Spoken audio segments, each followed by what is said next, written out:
আসসালামু আলাইকুম, সবাইকে শুভেচ্ছা জানাচ্ছি ঢাকা এফএম এর অরিজিনাল ইউটিউব চ্যানেল থেকে www.youtube.com/dfm904। আপনারা সিক্রেটসের আরেকটি এপিসোড শুনতে যাচ্ছেন, তবে শোনার আগে সবার প্রতি আমাদের বিশেষ অনুরোধ, আমাদের চ্যানেলটি সাবস্ক্রাইব করুন। সাবস্ক্রাইব বাটনটি এখানেই রয়েছে, ছোট্ট একটা ক্লিক করুন, পাশে একটা বেল বাটন আছে, প্লিজ অন করে নেবেন। সবাইকে আরজে কিবরিয়ার পক্ষ থেকে শুভেচ্ছা। এই অনুষ্ঠানটি শ্রোতাদের জীবন গল্প ভিত্তিক অনুষ্ঠান। এই অনুষ্ঠানে শ্রোতারা স্বেচ্ছায় নিজেদের জীবনের গল্প বলেন। শ্রোতারা যা এখানে বলেন তা সরজমিনে ইনভেস্টিগেটেড নয়, সুতরাং সেদিক থেকে বিশ্বাস অবিশ্বাস একান্তই আপনার নিজের। সম্পূর্ণ বিনোদনমূলক এই অনুষ্ঠানটি আমাদের ব্যক্তি জীবনে কখনো কখনো শিক্ষণীয় ভূমিকা রাখে। এই অনুষ্ঠানে যারা আসেন স্বেচ্ছায় অংশগ্রহণ করেন।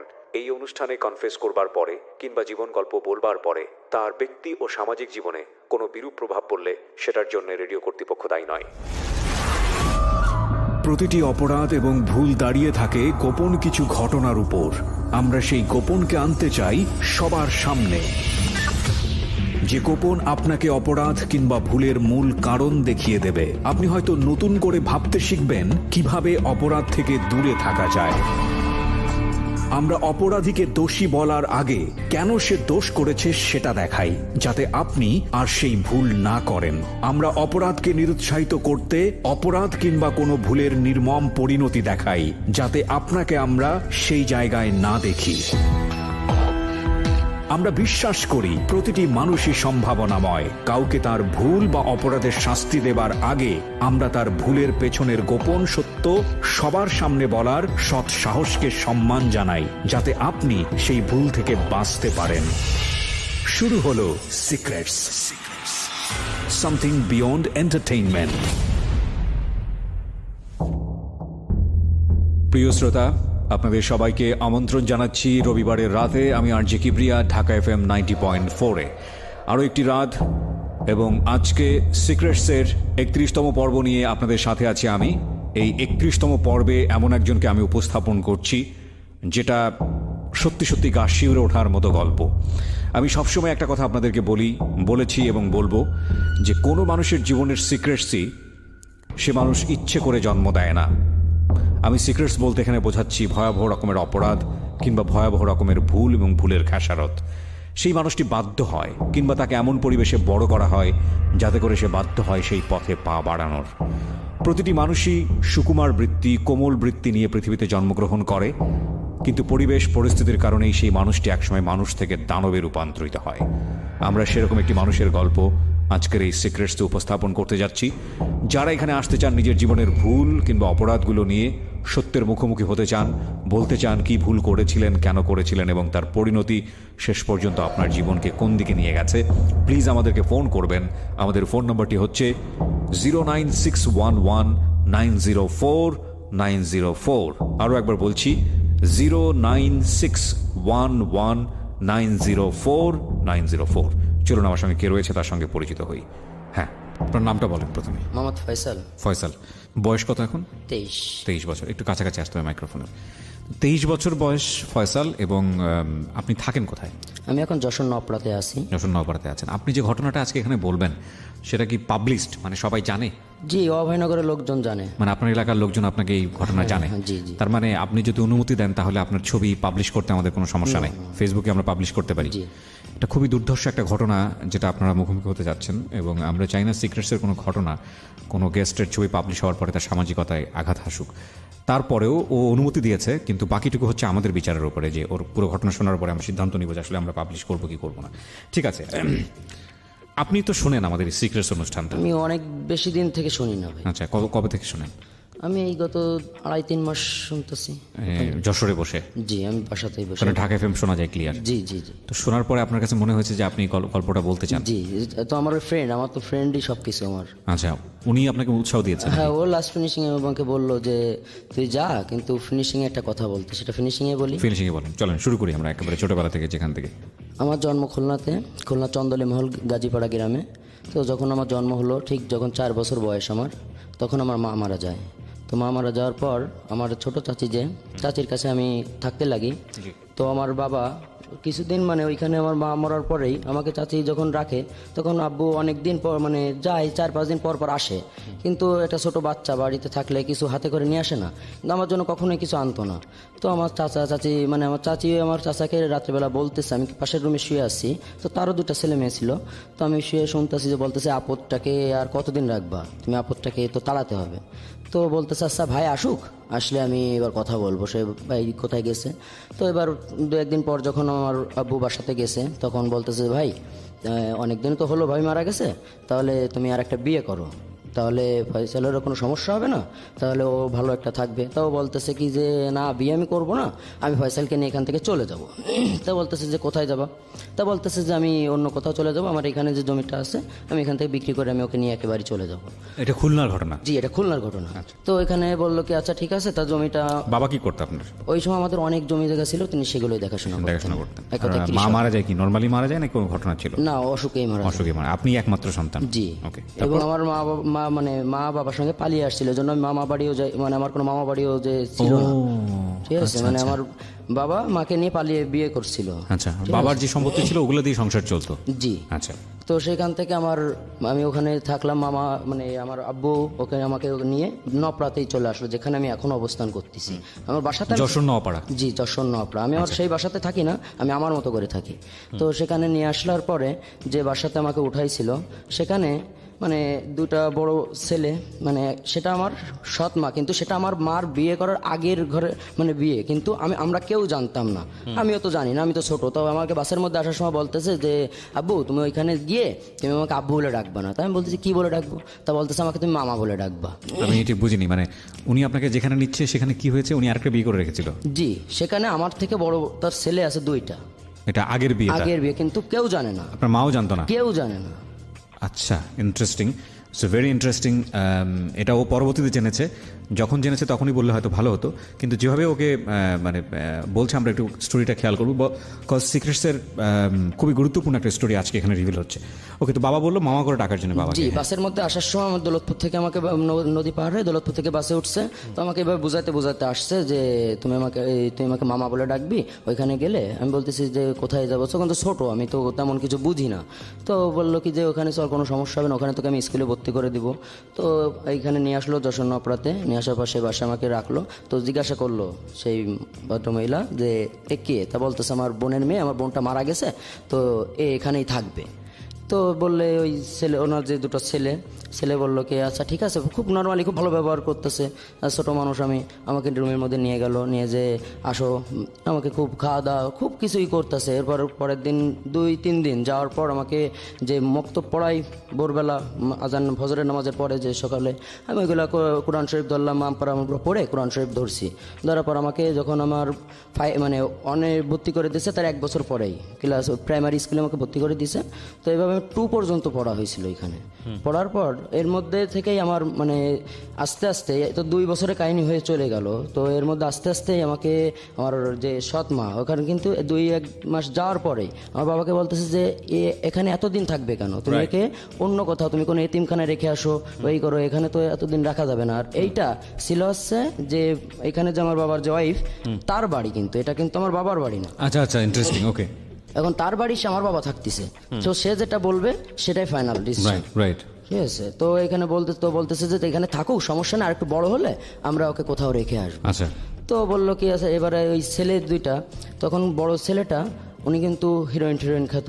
তো উনি আমাদের গরুয়াটখোলা নাম উল্লেখ করা যাচ্ছে, তো গরুয়াটখোলা এখানে ছোট ছোট বাচ্চারা গাঁজা বিক্রি করে হাফ প্যানের মধ্যে দিয়ে। তো উনি আমাকে ওই ছোটোবেলায়, তখন আমার বয়স 7 থেকে 8 বছর বয়স হবে, তো আমাকে ওইখানে নিয়ে যেয়ে বলতেছে ভাই চল। আমি গেছি, ওদের মনে যে শয়তানি সেটা তো আমি জানতাম না।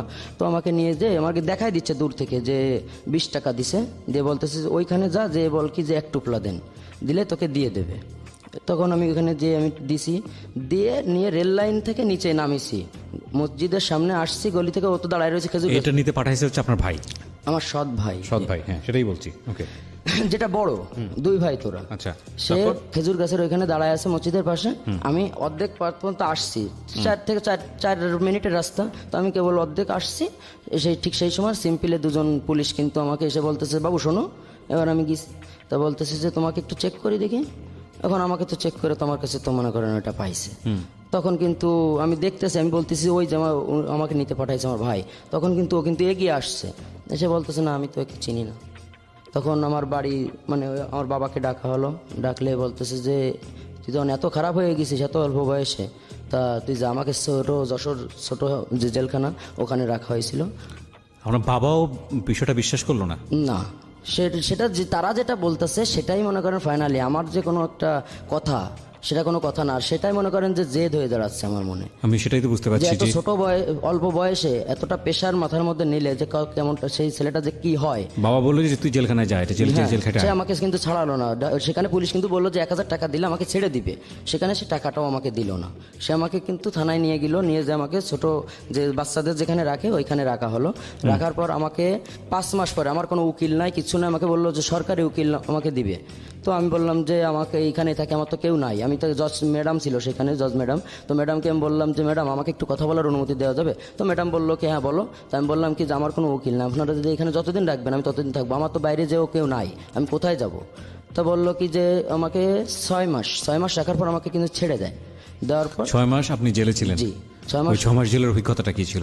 6 মাস তখন আপনি কোন ক্লাসে পড়েন? ক্লাস 2-তে পড়ি। তখন ক্লাস 2-তে পড়ে। খেয়াল রাখবেন প্রিয় শ্রোতা, আজকের এই গল্প সিনেমাকেও হার মানাবে, এবং আমি জানি বলেই আপনাদেরকে বলছি। ওকে, তো 6 মাস জেলে কি করেছেন ওই সময়, মনে আছে কি ঘটনা? জি মনে আছে। ওখানে ছোট মানুষ, ওখানে পুলিশ যারা ছিল জমাদার বাবু বলে ওখানে, তো ওরা খুব খাবার দাবার সব মানে বাচ্চারা ওখানে সব বাচ্চারাই থাকে। তো ওখানে কিন্তু এই বাচ্চাদের কি কিরকম বাচ্চা রাখে, মনে করেন ওর মা একটা খারাপ কাজ করছে, ওর মাকে ভালো জেল ওই বড় জেলে রাখছে, ওর বাচ্চারা মার সঙ্গে দেবেন, একটু বড় হলে তাদের সঙ্গে দেয় না, ওদের আলাদা এখানেই রাখে।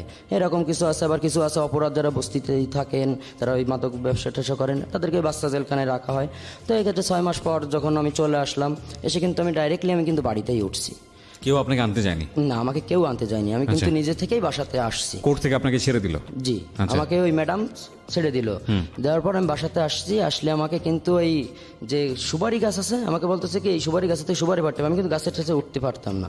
তো আমি সুপারি গাছে আস্তে করে 2 কেবল উঠছি, আমি বলছি আমি পারবো না উঠতে। তো আমাকে মানে উঠে কেউ জিজ্ঞেস করলো না আপনাকে যে আপনি কোথায় ছিলেন, কি খাইলেন? তারা তো জানে। 6 মাস আপনাকে দেখতে গেছে? না, দেখতেও জানি কেউ? না, তারা তো জানে যে আমি জেলখানায়, এবং জেল থেকে বাড়ি আইছি, আসার সঙ্গে সঙ্গে আমাকে এক গ্লাস পানি না দিয়ে বলতেছে এই সুপারি গাছেতে সুপারি পাড়।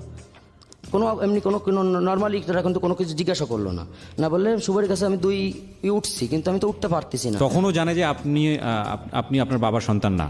তখনও বাড়িতে ফ্ল্যাশ হয়নি বিষয়টা? তখনও ফ্ল্যাশ হয়নি? না, তখনও ফ্ল্যাশ হয়নি। আচ্ছা, তারপর? তখন ওই যে গরুর খুঁটা পোতে না এরকম বাঁশ দিয়ে, ওইটা দিয়ে আমি উঠতে পারতেছি না বলে যে ওর যে 2টা ভাই যেটা আমাকে ধরিয়ে দিয়েছিল, ওই ভাইটা আমাকে মনে করেন পায়ে, যে এখনো আমার এখানে কিন্তু ব্যথা হয় মাঝে মধ্যে অমাবস্যা পূর্ণিমায়, জোরে বাড়ি দিছিল, দিলে কিন্তু আমি নিচে পড়ে গেছি।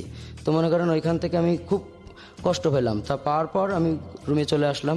আসার পর কেমন যেন মনে আছে যে এখানে আমি আর থাকবো না, কিন্তু আমি যাব কোথায়? আমার তো নেই মামা বাড়ি, মানে যে কোথায় যাব আমি, এরকম কোনো পরিস্থিতি নেই। ওদিকে ছোটো চাষির কথা শুনে যে আমি যে সেইখানে চলে যাব, সেরকম কোনো সিচুয়েশন নেই। এখন আমি ভাবতেছি যে এখন তাহলে আমার বাসা ছেড়ে আমি কোথাও অন্য কোথাও চলে যেতে হবে। তো আমি রাত্রেবেলা একা একা বাসা থেকে বেরিয়ে আসলাম। আসার পর আমি বেনাপোলের টিকিট কাটলাম। সেখান থেকে আমি আসার সময় আমি টাকা চুরি করে নিয়ে আসছিলাম, কিছু 600 টাকা চুরি করছিলাম আমি বিছানার তলা থেকে আমার আব্বুর। আচ্ছা। তো সেই টাকাটা নিয়ে আমি যখন নপড়া রেল স্টেশন থেকে আমি বেনাপোলের টিকিট কাটি, সেই ট্রেনে বেনাপোল আসি, বেনাপোল স্টেশনেই ওদিন রাত কাটাই।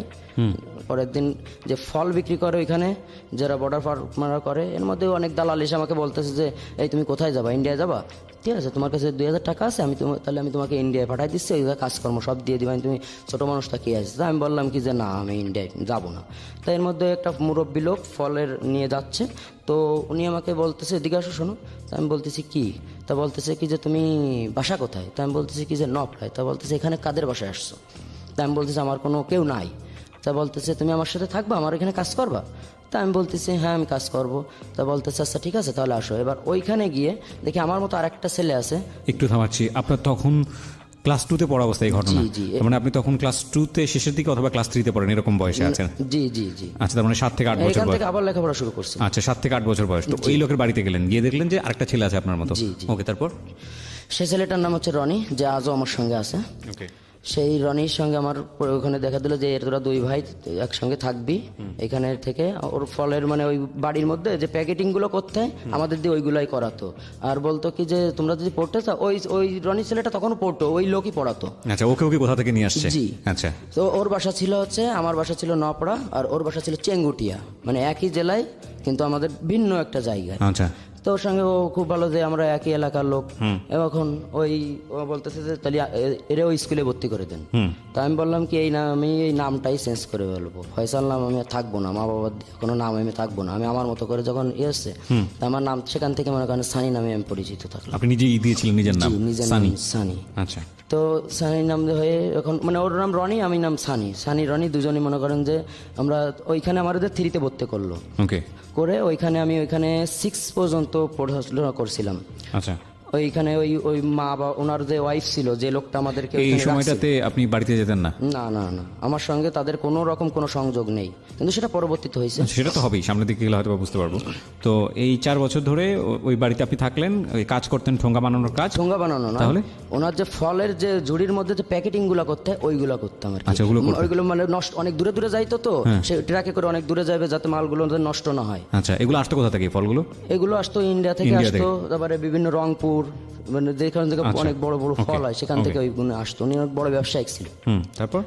তো এইভাবে থাকার পর রনি আর আমি একসঙ্গেই পড়তাম, যখন 6-এ দুজনই একসঙ্গে 6-এ। তো 5-এর থাকাকালীন তখন আমরা কিন্তু ওইখানে যে সেলেবগুলা ওখানে কিন্তু সবাই কিন্তু বেনাফুল লাইফে তো ওই সব মাদকের কিন্তু আসা যাওয়া সব কিন্তু ওইখান থেকেই। তো ওইখানে ওই স্কুলে যাওয়ার টাইমে সিগারেটের ওই যে ছোট ছোট খেয়ে মানুষ ফেলে দেয় না, ওইগুলো আবার শয়তানি করে আমরা কি করতাম, ওই প্যাকেটে করে কিন্তু একসঙ্গে 20টা-25টা কিন্তু ওই ছোট ফাঁসা ওইটা কিন্তু নিয়ে আমরা কিন্তু একটা বাগানে যেয়ে বসতাম। আচ্ছা, বসে বসে আপনারা টানতেন? হ্যাঁ, বসে বসে কিন্তু ওই এক টান করে হতো, প্রত্যেকটা এক টান দিয়ে ফেলে দিতাম। আচ্ছা, দিয়ে এবার দুজনে আবার ওই আসো আবার লেবুর পাতা খেয়ে যেতাম, যদি গালে গন্ধ পায় আচ্ছা, তাহলে আবার বকাবকি করবে Okay. যে তোরা ছোট মানুষ, তোরা এগুলো খাস কেন। ওকে।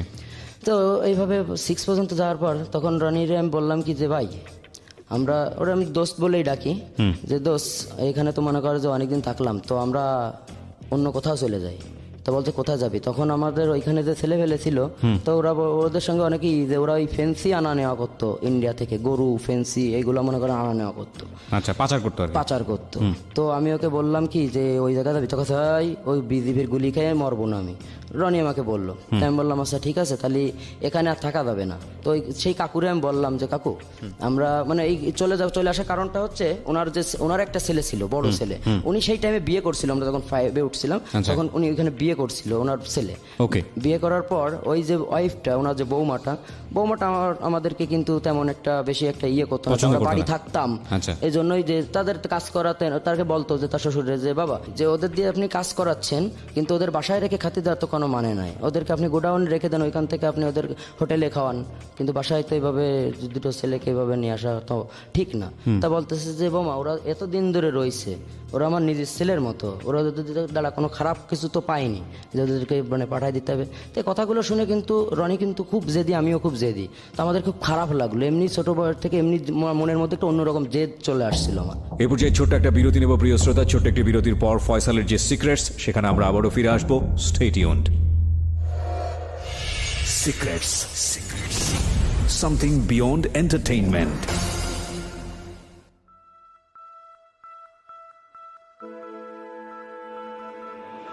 Love. Hate. Challenge. Motivation. Lies. Truth. Impossible. Virtue. Morality. Something beyond entertainment. Welcome to my stage of reality. Stay tuned. Sunday and Wednesday with me RJ Kibriya, only on Dhaka FM 90.4. Secrets. Something beyond entertainment. Welcome back once again. আপনারা শুনছেন Secrets Dhaka FM 90.4-এ। এই অনুষ্ঠান চলাকালীন সময়ে ফয়সালের ছবি সহ আমরা যাবতীয় তথ্য নিয়ে এই অনুষ্ঠানটি আপলোড করেছি আমাদের ইউটিউব চ্যানেলে। যারা এখন পর্যন্ত সাবস্ক্রাইব করেননি, আমাদের ইউটিউব চ্যানেলটি থেকে বেল বাটনটি অন রাখেননি, নোটিফিকেশন অন রাখেননি, তাদেরকে আমরা বলবো যে আপনারা আসলে অতি শীঘ্রই করে ফেলুন, কারণ আমাদের এই ইউটিউব চ্যানেলটি আসলে মূল জায়গা হবে আমাদের এইসব অনুষ্ঠানগুলোর।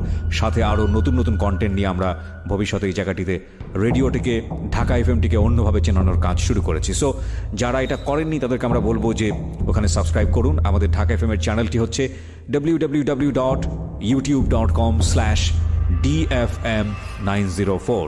একটি লাভ হবে এখানে সাবস্ক্রাইব করলে, সেটা হচ্ছে এখন পর্যন্ত বুধবারে প্রচারিত জীবন গল্প এবং সিক্রেটস অনুষ্ঠানের যতগুলো এপিসোড প্রচারিত হয়েছে প্রত্যেকটি এপিসোড এখানে আপলোড করা হয়েছে। এবং সবিনয়ে বলতে চাই, যারা আমাদের অনুষ্ঠানগুলো আমাদের চ্যানেল থেকে নিয়ে এবং একই সাথে রেডিও থেকে নিয়ে কিংবা আরেকটি ওয়েবসাইট আছে, আমি সেটার নাম উচ্চারণ করছি না, সেখান থেকে কপি করে যারা ইউটিউবে আপলোড করেছিলেন বা করছেন, তাদের চ্যানেলগুলো প্রত্যেকটি চ্যানেল হুমকির মুখে। আমি সবাইকে রিকোয়েস্ট করছি এসব কাজ করবেন না। অরিজিনাল কন্টেন্ট নিয়ে আপনারা কাজ করুন। ইউটিউব থেকে পয়সা রোজগার করতে হলে ইউটিউব কিছু পলিসি বেঁধে দিয়েছে, সেটা মেনটেন করুন। যারা অনেক দিন ধরে এইসব কাজ করছেন, বিভিন্ন রেডিও থেকে অনুষ্ঠান নিয়ে এইসব কাজগুলো করছেন, তাদের জন্য অশনি সংকেত। কারণ ইতোমধ্যেই বেশ কয়েকটি ইউটিউব চ্যানেল বন্ধ করে দেওয়া হয়েছে, এরকম ইউটিউব চ্যানেল যারা এই রাতের বেলার এই প্রোগ্রামগুলো কপি করেন, বিশেষ করে ঢাকা এফএমের প্রোগ্রাম, এবং অনেকগুলো পাইপলাইনে আছে যেগুলো বন্ধ করে দেওয়া হচ্ছে। সুতরাং আপনি যদি এই কাজটি করে থাকেন, যেটা আমাদের চোখে এখন পর্যন্ত পড়েনি, এবং কিংবা আপনি কোনো কপিরাইট ইস্যুতে পড়েননি, আপনাকে বলবো অতি দ্রুত আজকে রাতের মধ্যেই আপনি কন্টেন্টগুলো নামিয়ে ফেলুন। এটা আপনার চ্যানেলটি যদি আপনি টিকে রাখতে চান, সেজন্য বললাম। আর বাকিটুকু আপনার ইচ্ছা। ওকে, যেখানটায় আমি ছিলাম, ফয়সাল। তো ওইখান থেকে কিন্তু আমরা বললাম কি 6 থেকে এখান থেকে চলে আসলাম। আমরা এসে নতুন করে আমি কয়লার ঘাটে কাজ করলাম নপরাতে এসে। রনি এবং সানি দুজনেই বের হয়ে গেলেন একসাথে। নরিয়া সানি কাকুকে বলেই যে এইখানে যদি আমরা থাকি তাহলে হয়তো বা আমাদের জন্য আপনার কোনো রকম কোনো সংসারে অশান্তি হোক, এটা কিন্তু আমরা চাই না। তখন আমাদের বয়স কিন্তু প্রায় 11 থেকে 12 বছর, মানে যথেষ্ট আমরা একটু বুঝি। হ্যাঁ। আর যেহেতু আমরা অনেক কষ্ট করি, তা এরা কিন্তু একটু বেশিই বোঝে, মানে শোল হয়ে। এটা ঠিক যে এভাবে বলাটা উচিত হবে না, তবে এটা ঠিক যে ঘরের ভেতরে বড় হওয়া যে ছেলেমেয়েরা যে বয়সে যতটুকু বোঝে, আর বাইরে যাদেরকে সিচুয়েশনালি বড় হতে হয় বিভিন্ন ঘাটের পানি খেয়ে, যদি ভাবে বলি, এর চেয়েও হয়তো বা আরও নোংরা শব্দ ব্যবহার করা প্রয়োজন ছিল বোঝানোর জন্যে। টোকাই যারা আছে বা বিভিন্নভাবে বিভিন্ন সিচুয়েশনের মুখোমুখি হয়ে যারা বড় হয়, তারা আলটিমেটলি এই ঘরে বড় হওয়া ছেলেদের চাইতে অনেক বেশি বাস্তবমুখী এবং ম্যাচিউর হয়। হ্যাঁ, সেটা পরিস্থিতি তাদেরকে শিক্ষা দেয় আলটিমেটলি, সেটাই আপনি বোঝাতে চাচ্ছিলেন। হ্যাঁ, তারপর তো সেখান থেকে আমি আবার নপরাতেই আসি। নপরাতে এসে ছোট্ট একটা বাসা ভাড়া নিই, 400 টাকা মাসে ভাড়া নেবে। তো রনি বেশি কাজ করতে পারতো না, ও পরিশ্রম একটু কম করতো, আমি সব তিনি ওর থেকে একটু বেশিই করতাম। তো আমি কয়লার ঘাটে কয়লা বোতাম ঝুড়িতে করে একটা মানে জাহাজে নিয়ে ফেললে 1 টাকা করে দিবে, আবার জাহাজ থেকে যদি নিচে নিয়ে আসা হয় 1 টাকা করে দিবে, এরকম মানে বিভিন্ন জায়গা থেকে আসে। ওইখানে আসছে বাংলাদেশ সব থেকে বেশি হয় নপড়া ঘাটেই। তো এই করে প্রত্যেক দিন পরে আমি 600-700 টাকা ইনকাম করতাম। আচ্ছা, পার ডে। তো পার ডে ইনকাম করে সন্ধ্যার সময় একসঙ্গে আমি রান্না করতাম, ও ওয়েল্ডিং এর কাজ শিখতো। তখন ওয়েল্ডিং এর কাজ শিখলে কিন্তু কোনো টাকা দেয় না প্রথমে, কাজ না শেখা পর্যন্ত। আচ্ছা। তো ওরে বলতাম যে তোর টাকা কোনো দেওয়ার দরকার নেই, তুই শুধু কাজটা শেখ। তো কাজটা কিন্তু আস্তে আস্তে কিন্তু কাজটা শিখে গেল। 1 বছর পর থেকে ওকে 20 টাকা করে প্রতিদিন দেয়। তো দেওয়ার পর আমরা ওইখানে থাকতে লাগলাম। ওইখানে যে আমরা বললাম কি যে আরেকটু পড়াশোনা করতে হবে, আরেকটু যদি মানে একটু করি। এবার ওইখানে আমরা আলিলাইল স্কুলে ভর্তি হওয়ার পর 7 পর্যন্তই পড়া হয়েছিল। 1 বছরে আমরা পড়তে পারছিলাম, তারপর আর পড়া হয়নি। তো ওই সময় আমরা কিন্তু ওই বাসায় যাই, সন্ধ্যের সময় রান্নাবাড়া করে খাওয়া দাওয়া করে আমি বলতেছি কি দোষ, আমার এলাকায় একটু ঘুরতে যেতে হবে। আমি যেখান থেকে মনে করো যে আমার ওই জেল খাটটি আছে, আমি সেই জায়গায় একটু যাবো। তখন আমি কিন্তু সেই গ্রামে কিন্তু আবার যাই, ওখান থেকে 10 টাকা ভাড়া গ্রামে। তো সেই গ্রামে যে বাগান আছে, কন্যার বাগান নাম, আমি যে সে কন্যার বাগানে যেয়ে বসে ওই সেই বড় ভাইয়ের পরে কিন্তু আমার কিন্তু খুব একটা ক্ষোভ হয়ে গেল যে ওকে আমি কিছু একটা করব, এরকম একটা ক্ষোভ।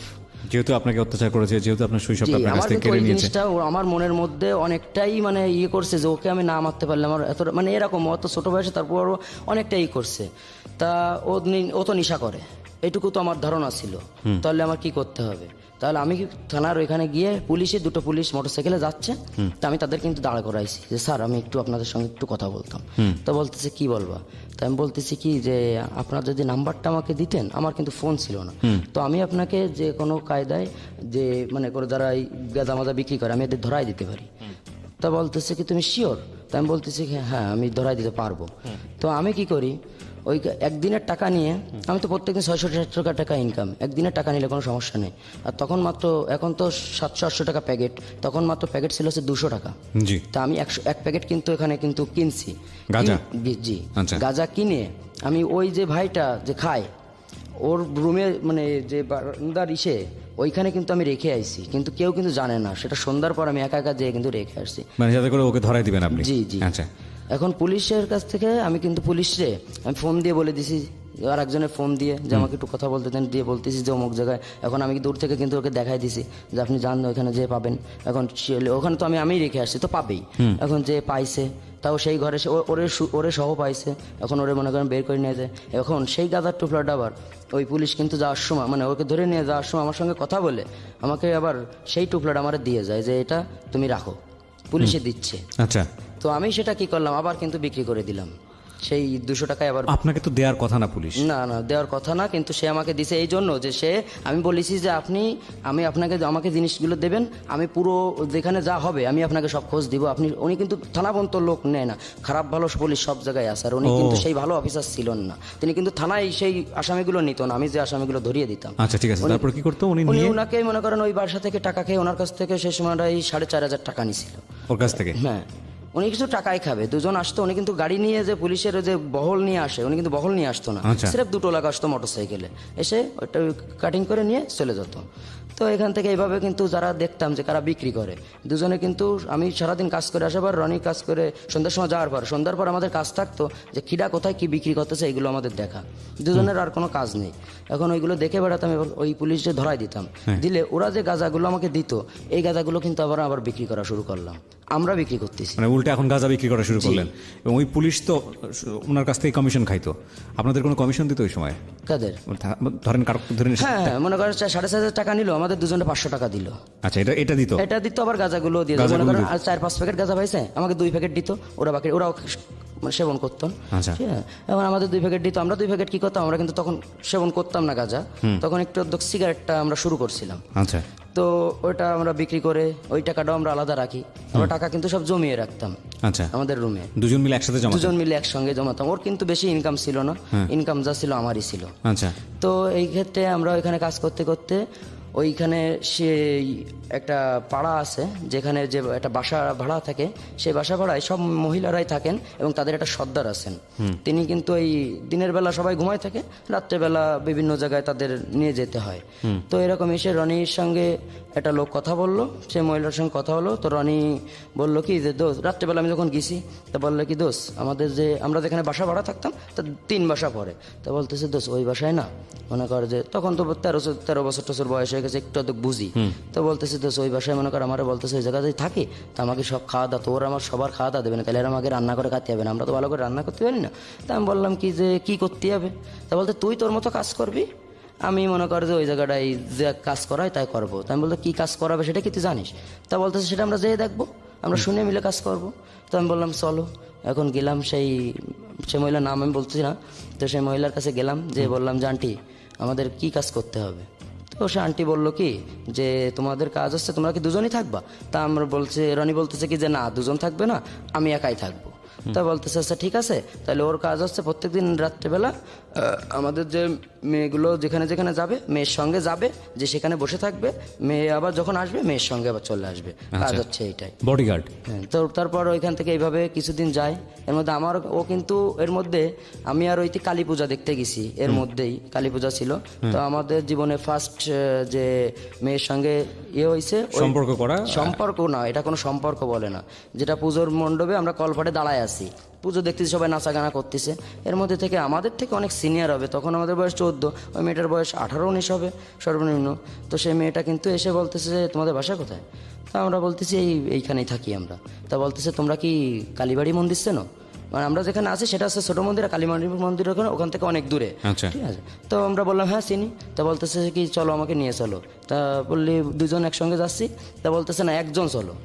ঠিক আছে, দুজন যাওয়া লাগবে না। এখন রনি বলতে তাহলে তুই যা, আমি তাহলে ওই আন্টির ওইখানে যাচ্ছি। ও চলে গেল আন্টির ওইখানে, আমি এই মেয়ের সঙ্গে ওইখানে চলে গেলাম।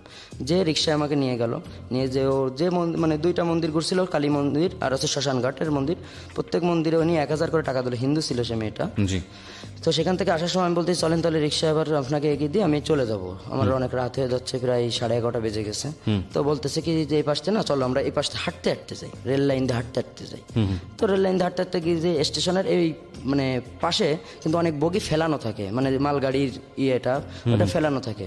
তো বললো কি যে ওই উপরে ওঠো, উঠিছি, বলতে আমার হাতটা ধরো, ধরিছি। ধরার পরে তখন কিন্তু ওই জিনিসটা আমরা অতটা মানে আপনি ওই জিনিস সম্পর্কে অবগত ছিলেন না? না না না, আচ্ছা, ওই ফার্স্ট টাইম। ওকে। তো আমাকে মেয়েটা ভিতরে নিয়ে আমি বলতেছি কি যে কাছে এই জায়গায় বসো। আমি বলছি অন্ধকারের মধ্যে কি জন্য বসবো, আপনি চলেন ওই জায়গায় বসার জায়গা আছে ওইখানে গিয়ে বসি। তা বলতেছে কি যে না এখানে বসো, সমস্যা নেই। এখন উনি কিন্তু আস্তে আস্তে কিন্তু ওকে, বুঝতে পেরেছি। আমরা জায়গাটা ইন ডিটেলে যেতে চাচ্ছি না। আপনি জিনিসটা অবগত ছিলেন না, কিন্তু সামহাও উনি এই বিষয়টাতে আপনার সঙ্গে লিপ্ত হয়। জি। তারপর লিপ্ত হওয়ার পর সে আমাকে কিছু টাকা দেয়।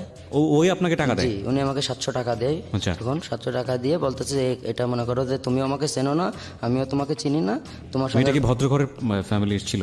যেহেতু আপনারা ওই ধরনের পরিবেশের সঙ্গে আগে থেকে মিশতেন, বিশেষ করে রনি তো জানতো, কারণ রনি তো এই কাজের সঙ্গে জড়িত ছিল। রনি তো ওখান থেকেই চলে গেল।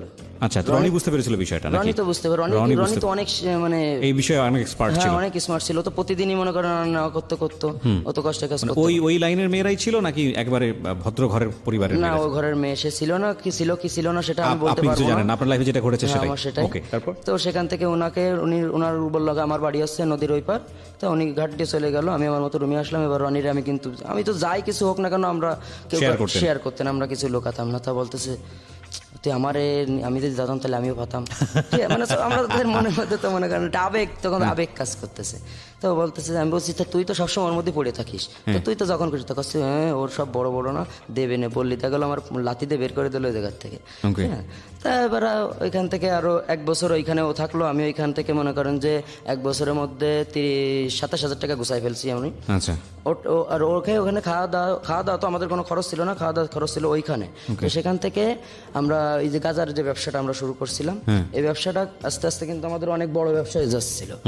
তো এই ক্ষেত্রে আমরা কিন্তু মাঝে মধ্যে যখন এই গাজা আমাদের রুমটা ফাঁকা থাকতো, তো যারা বড় ভাই বিগার আছে মানে পরিচিত ভাই বিগার, ওই গাজা যাদের কাছে বিক্রি করতাম, জি, তারা আমাদের বলতো কি তোদের রুমে বসা যাবে?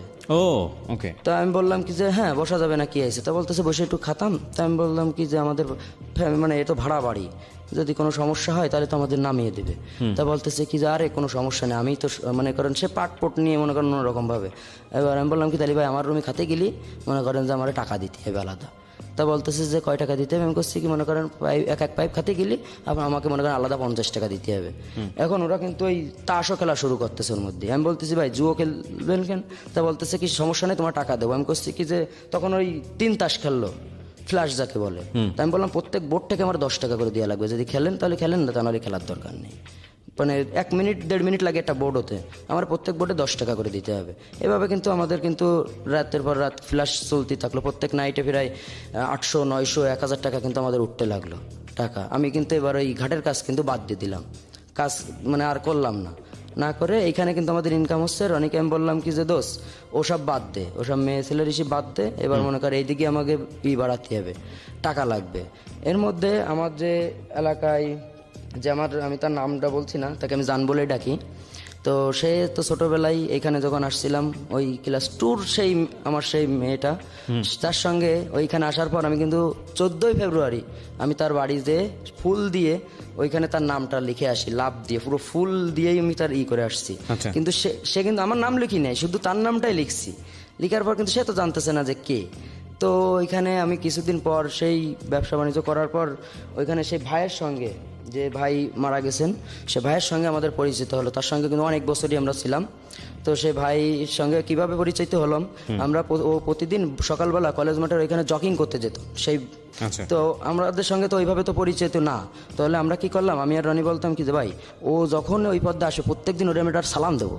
আমরা বসে থাকতাম ওরা সালাম দেওয়ার জন্যে, কারণ প্রতিদিন ওই লোকটা যেত আর প্রত্যেকদিন আমরা দুজনে কিন্তু সালাম দিতাম। এখন দিতে প্রায় 1-1.5 মাস এইভাবে সালাম দিচ্ছি। হঠাৎ করে একদিন কিন্তু যে উনি কিন্তু জিজ্ঞেস করতে চাচা তোমরা প্রতিদিন আমাকে সালাম দাও, তোমাদের পরিচয়টা কি? তা আমরা বললাম যে আমাদের কোনো পরিচয় নেই, আমরা তো আমাদেরই, আমাদের কেউ নেই। তা বলতেছে যে তা আমার সাথে কাজ করবা। তা আমি বলতেছি কি কাজ? তা বলতেছে আমার বাড়ি তোমরা কাজ করবা। তা আমরা বলতেছি কি হ্যাঁ আমরা কাজ করব। তা বলতেছে কি যে তাহলে চলো আজকে। তা আমি বললাম কি আমরা যে বাসা ভাড়া রয়েছি সেখানেই থাকি, আপনার ওইখানে দিয়ে কাজ করবো রাতে। কারণ এইটা করলে আমি আবার রনিরে বললাম যে আমরা যদি তার ওইখানে থাকি তাহলে তো আমাদের এই ইনকামটা আবার চলে যাবে। আমাদের যে প্রত্যেক নাইটে যে 800, 900, 1000 টাকা ইনকাম হচ্ছে, এই ইনকামটা তো থাকবে না, আর লোকের অভাব নাই তখন। এবার মেয়ে ছেলে আসলো ওইখানে, তখন ভাইয়ের সঙ্গে গেলাম, ভাইয়ের রুমে গেলাম। তখন ভাইয়ের রুমে কিন্তু অনেক মেয়েরা আসতো, ভার্সিটির মেয়েরা। আচ্ছা, তারা তারা এই বাবা, ভাইটা কে ছিল? নাম বলবো না, নাম না বললেও চলবে আপনি যদি না বলতে চান। কিন্তু ভাইটার সাথে পরিচয় হলো কিভাবে? ওই যে সালাম ওই যে সালাম কালাম দিতেন ওই লোক, সালাম কালাম, কিন্তু ওনারকে সালাম দেওয়ার প্রয়োজনটা কেন ছিল? ওনাকে সালাম দেওয়ার পর্যন্ত ছিল আমার ওই ভাইটাকে আমি মারবো তাই। মানে ওই ভাইকে হাত করতে পারলে আপনি আপনার ভাইকে মারতে পারবেন। এবং ইনি আসলে কে ছিল? মানে ইনি ওইখানে হুইপের ডানা ছিল, হুইপ তাকে ছেলে বলে ডাকলো। উনি মনে করেন ওইখানে যা বলে আপনারা সবাই জানতেন এটা, যে উনি ক্ষমতাধর ব্যক্তি। উনি ক্ষমতা ব্যক্তি, সবাই মানে ছোট থেকে বড় যত ব্যবসা করেন ওনাকে ট্যাক্স দিয়ে। উনি কি বেঁচে আছেন না মারা গেছেন? উনি গত টার্মে মারা গেছে, কুপিয়ে মেরে ফেলা হয়েছে। ঠিক আছে, তাহলে আপনি নাম বলতে পারেন, কে সে? মোহাম্মদ শিমুল। শিমুল, ওকে, বলেন তারপর। তো তারপর সে ওখানে শিমুল ভাই হিসেবে সম্বোধন করেন, তাহলে আমাদের জন্য বুঝতে সুবিধা হবে। হ্যাঁ, শিমুল ভাইয়ের ওইখানে গেলাম। যাওয়ার পর যখন ভার্সিটির মেয়েরা আসলো তো তখন তারা কিন্তু বাবা সেবন করতেন, ইয়াবা ট্যাবলেট। সে শিমুল ভাই খারাপ লোক ছিলেন, কারণ তিনি কিন্তু এই সেবনের পর ওনাদের সঙ্গে মানে অসামাজিক কাজে লিপ্ত হতেন। এই যে প্রত্যেকদিন সকালে একটা মেয়ে আসতো, রাতে একটা মেয়ে আসতো, এসবের সঙ্গে থাকতেন উনি। জি, ওরা আর সেসব মেয়েরা তো বাসায় থেকে লেখাপড়া করতেন না, তারা ভার্সিটিতে পড়েন, মেসে থেকে পড়াশোনা করেন। তাদের তো টাকা মনে করেন যে শর্ট, বাসা থেকে তো টাকা কিভাবে দিবে। তো শিমুল ভাই এই টাকাগুলো দিতেন? শিমুল ভাই টাকা তো, শিমুল ভাই তো টাকা লাগতেছে না। শিমুল ভাই তো মনে করেন যে যারা ব্যবসা করতেছে তারা তো শিমুল ভাইয়ের এমনি দিতে আসছে। জি জি জি। তাই এই শিমুল ভাইয়ের হিসেবে এবার তখন পুলিশের সঙ্গে কিন্তু আমাদের এটা অনেক মানে আন্ডারস্ট্যান্ডিং হয়ে গেল, খুব ভালো একটা সম্পর্ক। আপনারা কি হলো যে ওনার ডান হাত বাম হাত এরকম হয়ে যাওয়া? না না না, আমরা তখন তার ডান বাম হাত ছিল মোহাম্মদ সামাদ এবং মোহাম্মদ মিলন। আচ্ছা, ঠিক আছে, তারাই ছিল, তারাই তার ডান বাম হাত ছিল। আমরা এমনি তার বাড়ি ওই রাত্রেবেলা আমাদের কাজ কি ছিল, রাত্রেবেলা ওনার গা টিপে দিতাম আমরা। ঠিক আছে, ওনার চা বয়ে দিতাম। উনি যদি কোথাও মনে করেন কারোর সঙ্গে পাঠাতো তাহলে এইভাবে যেতাম, যে বলতো যে আগে এগের সাথে থাকে শেখো, আগে শিয়া না হও, এইভাবে বলতো। তারপরে মনে করো যে তোমাদের দিয়ে কাজ করাবো। তা মনে করেন ওই যে ওর ডাইন বাম হাত সামাদ, ওর সঙ্গে থাকতাম। ও আবার ফেন্সি টেন্সি খাতো, ওইগুলো মনে আমি যেতাম ওর সাথে, এগুলো মনে করেন আমি নিয়ে আসতাম। এখন ওই চুকনগর থেকে যে মালগুলো আসতো, 2 ট্রাক করে মাল আসতো প্রত্যেকদিন নাইটে। আচ্ছা, এই মালগুলো কিন্তু মানে ব্যবসায়িকদের, কিন্তু প্রত্যেক ট্রাক থেকে 2 পেটি করে মাল শিমুল ভাইরে দিয়ে যেতে হবে, তা না হলে সে মাল মনে করেন যে আসবে না। আচ্ছা, তো ওইখানে একটা স্কুলের বিড আছে, সেই বিডের ওই জায়গায় আমাদের কিছুদিন পরে ওই 2 জনটা কিন্তু ওই বিডের ওই জায়গায় বসায় রাখতো শিমুল ভাই, এবং সেই ট্রাকের ড্রাইভারদের আমাদের পরিচয় করে দিল যে এই 2টো ছেলে এখানে বসে থাকবে, এদের কাছে মাল দিয়ে দিবি, এরা নিয়ে চলে যাবে, এরা কোথায় যাচ্ছে তোকে দেখার দরকার নেই, তোরা চলে যাবি। এবং ওই ট্রাক কিন্তু কেউ এমনি আটকাতে পারতো না, কারণ ট্রাকের মধ্যে ওদের 5-6 জন করে লোক থাকতো, উপরেও লোক থাকতো, সব অস্ত্র নিয়েই, যে রাস্তায় যদি কেউ ঠ্যাক দেয়, বাপেরও তো বাপ আছে। জি।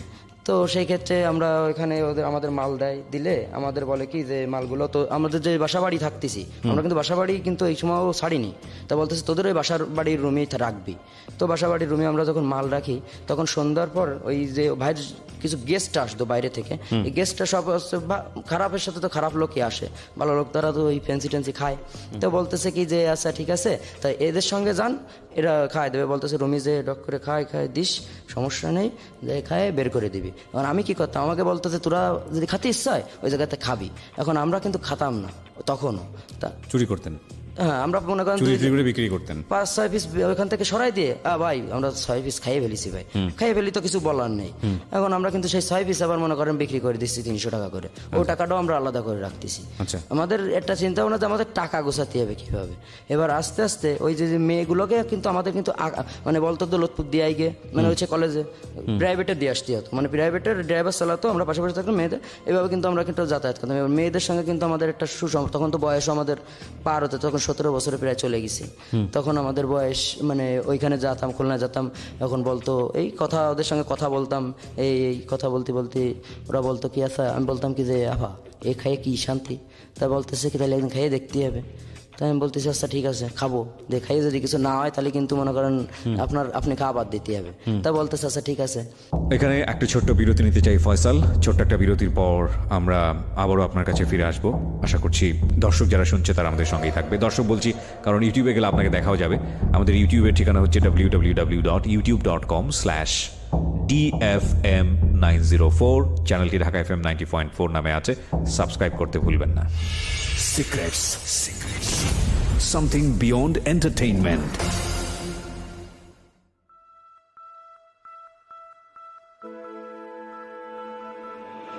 Love. Hate. Challenge. Motivation. Lies. Truth. Impossible. Virtue. Morality. Something beyond entertainment. Welcome to my stage of reality. Stay tuned. Sunday and Wednesday with me RJ Kibriya, only on Dhaka FM 90.4. Secrets. Something beyond entertainment. স্বাগত জানাচ্ছি আরও একবার প্রিয় শ্রোতা, শুনছেন Secrets Dhaka FM 90.4-এ। Faisal সে এসছে যশোর থেকে। আমি কথা না বাড়িয়ে ফয়সালের কাছে আবারও ফিরছি। ফয়সাল, যেখানটায় আমরা ছিলাম, তো ইয়াবা ট্যাবলেট ওরা তখন আমি তো ধরতে পারি না, ওরা তো সিগারেট এসের পর তো বডি দিয়ে তাই লাইট দিয়ে আস্তে আস্তে, কোনো বাতাস থাকলে হবে না, একটা রুম লাগবে, সিগারেট লাগবে, আর মানে পানির জাতীয় কিছু লাগবে ঠান্ডা। জি। তো সেই ক্ষেত্রে ওরা আমাকে ধরিয়ে কিন্তু আমি গালে টাকাটা দিয়ে আর মুটকি দিয়ে আমি টান দিছি, কিন্তু দিলে ওর কোনো কিন্তু যে ওর এমনি যে অন্য নেশা করলে যে মস্তিষ্কটা একটু অন্যরকম হয়ে যায়, এর মধ্যে তেমন কোনো ফিলিংস নাই। তো রনিও টানলো, আমিও টানলাম, টানার পর কোনো নেশা করলাম না। এবার শিমুল ভাই আমাদের দুজনরে মানে ওই দেখে ফেলছিল যে এরা দুজন সেবন করছে। তো টান দেওয়ার পরে আমাদের রুমে নিয়ে গেছে, করছে কি এদিকে রুমে নিয়ে আমাদের দুজনরে দুটো থাবা দিছিল। দেওয়ার পর বলতেছে এই এটা মানে তোরা ফ্যান্সি খাতি বলিছি তাই বলে তো বাবা খাওয়া যাবে না, এটা ধ্বংস করে দেবে। তোরা ফ্যান্সি খাবি, অল্প খাবি, কিন্তু এসব খাওয়া যাবে না। এটা খাওয়ার একটা বয়স আছে, নির্ধারিত বয়স আছে সব কিছুর। তিনি অনেক শিক্ষিত ছিল, তো বলতেছে যে নেশা করার নির্ধারিত বয়স না হলে সেটা কিন্তু মনে কর যে মানে তোরা আর উঠবি না, মানে এইরকমই পড়ে থাকবি। তা ঠিক আছে ভাই, আমরা আর করবো না। এখন আমাদের কাছে তো সবসময় গাঁজা থাকতো, সেটা কিন্তু শিমুল ভাই জানতো না, আমরা চুরি করে যে গাঁজা বিক্রি করতাম। আর আমরা তো পুলিশ ধরলে আমাদের তো ভরসা আছে যে ওই পুলিশ ধরবে না। আর যে পুলিশ আমাদেরকে, আমি আবার পুলিশকেও বিশ্বাস করতাম না। পুলিশ মনে করেন আমাকে ধরে আমাকে ফাঁকা জায়গাতে যে আমাদের কাছে গাঁজা দিয়েছে, এই যে নিয়ে খাই গে, ও জানতো, পুলিশ জানতো আমরা গাঁজা খাই, কিন্তু আমরা তো খাইতাম না তখনও। তা ওই দিলে আমরা কি করতাম, রনি আমাকে বলতো এই ও না ধরলি, ও সামনে দেখা গেলো, ফোন দিয়ে বলে দিল, আর একজনটা আমাকে ধরাই দিল, এই গাঁজা এখন নিয়ে যাবেন, এই কোনো জায়গায় সারিয়ে রাখলাম। তাই কি আমরা যদি সকালবেলা সারি, তা রাত্রেবেলা যেতাম সেই তাঁতি, মানে যাওয়ার সময় যদি অন্য কারোর ধরাই দেয়, পুলিশটা বিশ্বাস নেই, ওদের সঙ্গে আত্মীয়তা করতে নেই, বন্ধুত্ব কোনো কিছু করা যাবে না ওদের সঙ্গে। এখন সেই ক্ষেত্রে ওইভাবে করতে আমরা গাঁদা ওই আমার রুমের মধ্যে যারা ওই যে খেলতো, জুয়ো খেলতো, ওরা তো সবসময় ওই সারা রাতে নেশার পরেই থাকতো। তো ওদের সঙ্গে কিন্তু এই সিগারেটও খাই। তো ওই পাইপ ছাড়া এমনি যখন অনেকে আছে যারা সিগারেটে বানাই খায়, ওই সিগারেটে বানালি কখন দিয়ে এক টান দিই, ওই এক টান কিন্তু ও এক টান দিত, আমিও এক টান দিতাম। আচ্ছা। দিলে কিরকম যেন মানে অন্যরকম হয়ে যায়, মানে একদম নর্মালি যে মাথা একদম হালকা হয়ে যায়, মস্তিষ্কটা যেন অন্যরকম হয়ে যায়। মানে ওই সময়টাই যা মানে যেটা ভাবে যার মতো যে আমার মনের মতো যে আমি যেটা মানে এখন ভাববো সেটাই মনে করেন যে আমার হয়ে যাবে, ঠিক আছে।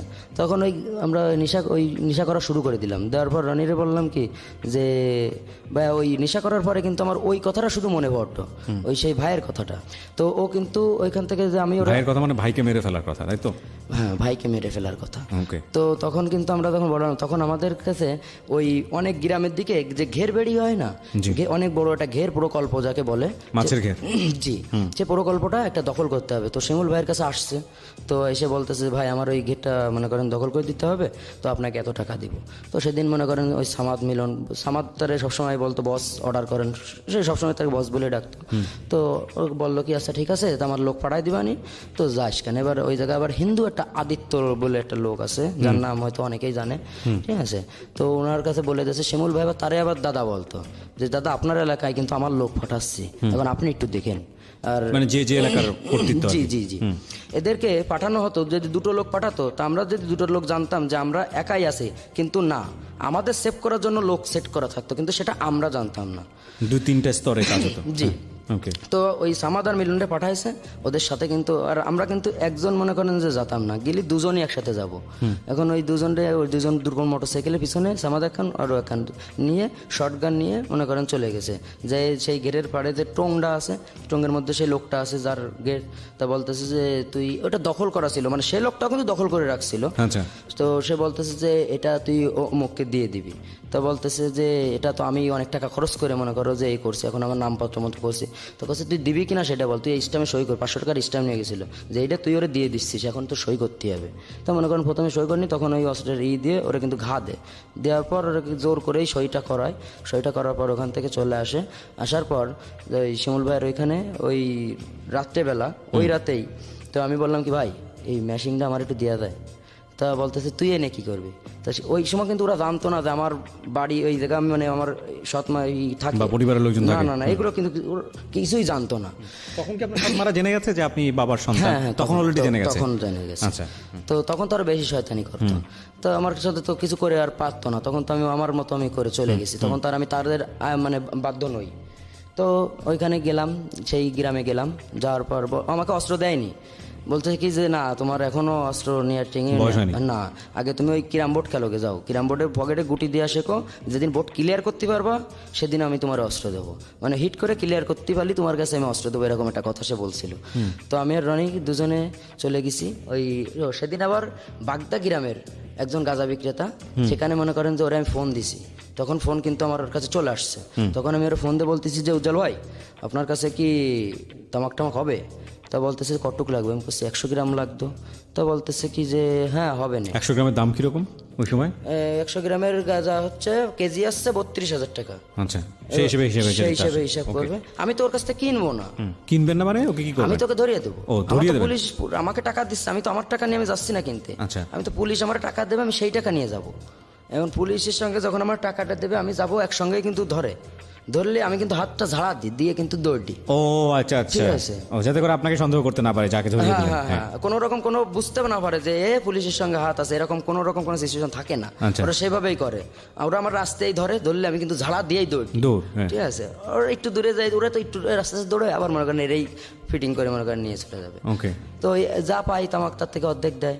তো রনি বলতেছে ভাই এরকম করলে তো মানুষের শত্রু হয়ে যেতে হবে, এইটা করা যাবে না। তার থেকে আমরা যে ভাইয়ের কাছে রয়েছি, ভাই জানলেও মনে করে খারাপ ভাববে, তার থেকে আমরা তো সেই যা করতেছি এই করি, এসব এই ব্যবসা বাদ দে। আমরা এখন মনে করি যে খাত আমাকে সব তো আসছে, তখন কিন্তু আস্তে আস্তে পাইবিও টান দিয়ে শুরু করলাম। এবার ওই বেনাফুল থেকে ওই সুকনগর থেকে যে মালগুলো আসতো ওই ফেন্সি কিন্তু এবার টুকটাক কিন্তু আমরা খাওয়া শুরু করতেছি, মানে 2 পিস খাচ্ছি, 4 পিস বিক্রি করতেছি। ফেন্সি ডিল এটাও খাচ্ছি, দুজনে ভালোই লাগতেছে, খাইয়ে দুধ চা খাচ্ছি, গোল্ড সিগারেট খাচ্ছি, খেয়ে মোটরসাইকেল চালাতে খুব ভালো লাগে। দুজনে মোটরসাইকেল চালানো শিখাই দিচ্ছিল শেষামাদ ভাই, মিলন ভাই। ওই বাতাস যখন মোটরসাইকেল চালাতে যখন বাতাস লাগে না, তখন মানে অন্যরকম, তখন তো মস্তিষ্কটা তো আমার অন্যরকমই হয়ে যাচ্ছে, তখন তো আমি আমার মতো নেই, তখন তো আমি অন্যরকম হয়ে যাচ্ছি। তখন সেইভাবে ওই ভাইয়ের ওখানে থাকলাম। ভাই কিন্তু এবার জানা শুরু করলো, এরা দুজন তো নেশা করা শুরু করে দিয়েছে। তা ভাই বললো কি যে আচ্ছা ঠিক আছে, তোরা যখন এত নেশা করতেছি, তা ওই ভাইয়ের বাড়ির পাশে ভাই যে ফ্ল্যাটটা ছিল, ফ্ল্যাটে থাকতেন না ভাই, সবসময় ওইখানে ওনার ওয়াইফ থাকতো, আর ওনার একটা ছেলে ছিল, ওনার ছেলেও খুব মানে ডেয়ারিং ছিল, অনেক ছোট, তারপর অনেক ডেয়ারিং ছিল। তো ওই ভাইয়ের বাড়ির পাশে একটা ভাঙ্গা রুম ছিল, যেটা চটা দিয়ে আর কি করা। ভাই কিন্তু সন্ধ্যার পর ওখানে কাটাতেন, ওখানে রাত্রেবেলা মাঝে মধ্যে এমপি সাহেব আসতেন, ওখানে এসে উনি ওগুলো করতেন, মানে খারাপ কোনো মানে ওই নেশা জাতীয় আর কি। সবাই তোমার কারণ টুকটাক বড় বড় লোকেরা বড় বড় জিনিস খায়, সেগুলো ওরা সেবন করতো। এখন ওই সিগারেট আবতীয় যা জিনিস, মানে অ্যাসিস্ট্যান্টের যা কাজ, যে এক কথায় যা পানি চুনি আনা, এগুলো আমাদের কাজ ছিল ওই তখনও। তাই ফল নিয়ে এসছি। এখন ওই ঈদের টাইমটা চলে আসলো, ঈদের টাইম আসলে আমাদের কিন্তু সমস্ত সব কিছু ভাই দিত, আমাদের নতুন জামা কাপড়। এখন ওই অনেক দূরে যে কিছু ছাগল পোষে না অনেকগুলো, যে ছাগল গরু যে খামারটা, এই খামার থেকে ওই নিয়ে আসতে হতো, খামারে বলে দিত যে লোক যাচ্ছে, গাড়ি নিয়ে চলে যেত, মানে প্রায় পিক আপ জাতীয় যাকে বলে, পিছনে ফাঁকা পিক আপ নিয়ে মনে করেন চলে যেতে হতো। প্রত্যেক খামার থেকে 2টো করে মনে করেন যে ছাগল দিত, ছাগল গরু দিত একটা, এরকম দিত, বাইরের জায়গায় নিয়ে আসতে হতো। মানে এগুলো হচ্ছে তার জন্য ট্যাক্স, এটা কুরবানি দেবে শিমুল ভাই, তাই ওইটা ট্যাক্স নিয়ে এসে তাই কুরবানি দিচ্ছে। এই ট্যাক্স নিয়ে সে কুরবানি দিত? জি, এটা তার কুরবানি? জি, এটাই তার কুরবানি ছিল। প্রত্যেকটা খামার থেকে এরকম করে গরু দিত তার জন্য? জি, গরু হলে একটা, ছাগল হলে 2টা। এটা নির্ধারিত ছিল? হ্যাঁ, নির্ধারিত ছিল। কতগুলো কালেক্ট হতো এরকম গরু আর ছাগল? এরকম প্রায় 26-27টা। 26-27টা গরু? না, গরু মনে করেন 8-10টা, আর বাকি সব ছাগল। এগুলো আপনারা জবাই করতেন? হ্যাঁ হ্যাঁ, মানে এক জায়গায় না, বিভিন্ন মোড়ে, এই মোড়ে ওই মোড়ে, শিমুল ভাইয়ের সব নামে। শিমুল ভাইয়ের নামে শিমুল করবেন? ভাইয়ের নামে জবাই হচ্ছে। পোলাপান খাবে? হ্যাঁ, পোলাপান না, মনে করেন যে দিয়ে দিচ্ছে, বিলাই দিচ্ছে, গরিবদের মাঝে বিলাই দিচ্ছে, কিন্তু ওইভাবে নিয়ে এসে দিচ্ছে। নাম হচ্ছে শিমুল ভাইয়ের, যে শিমুল ভাই গরু কুরবানি হচ্ছে, শিমুল ভাই ছাগল কুরবানি হচ্ছে। আচ্ছা, তারপর? এইভাবে। তো সেভাবে ওইখানে থাকতে লাগলাম। তো থাকার পর যখন শিমুল ভাই আস্তে আস্তে ওইখানে আমাদেরকে, যে ছোট মানুষ ছিলাম তো, 17 বছর বয়সে গেছে, একেবারে ছোটও না, তখন তো নেশা তো পুরো দমেই মনে করেন যে হটেই, কিন্তু নেশা করতাম কিন্তু মাতাল হতাম না। দুজনে 37 ঠিক থাকতো যে আমরা নেশা করব, কিন্তু টাকা কিন্তু নষ্ট করা যাবে না দোষ, টাকা কিন্তু আমাদের লাগবে। এবার ওই ফেন্সির ব্যবসা করে, গাদার ব্যবসা করে আমরা প্রায় 4.5 লক্ষ টাকা আমরা গুছাই ফেলছিলাম। এই দুজন? এই দুজন 4.5 লাখ টাকা আমাদের ক্যাশ হয়ে গেল। আমার আর ওর নামে অ্যাকাউন্টটা খোলা ছিল, আচ্ছা, এখনো আছে। Joint account?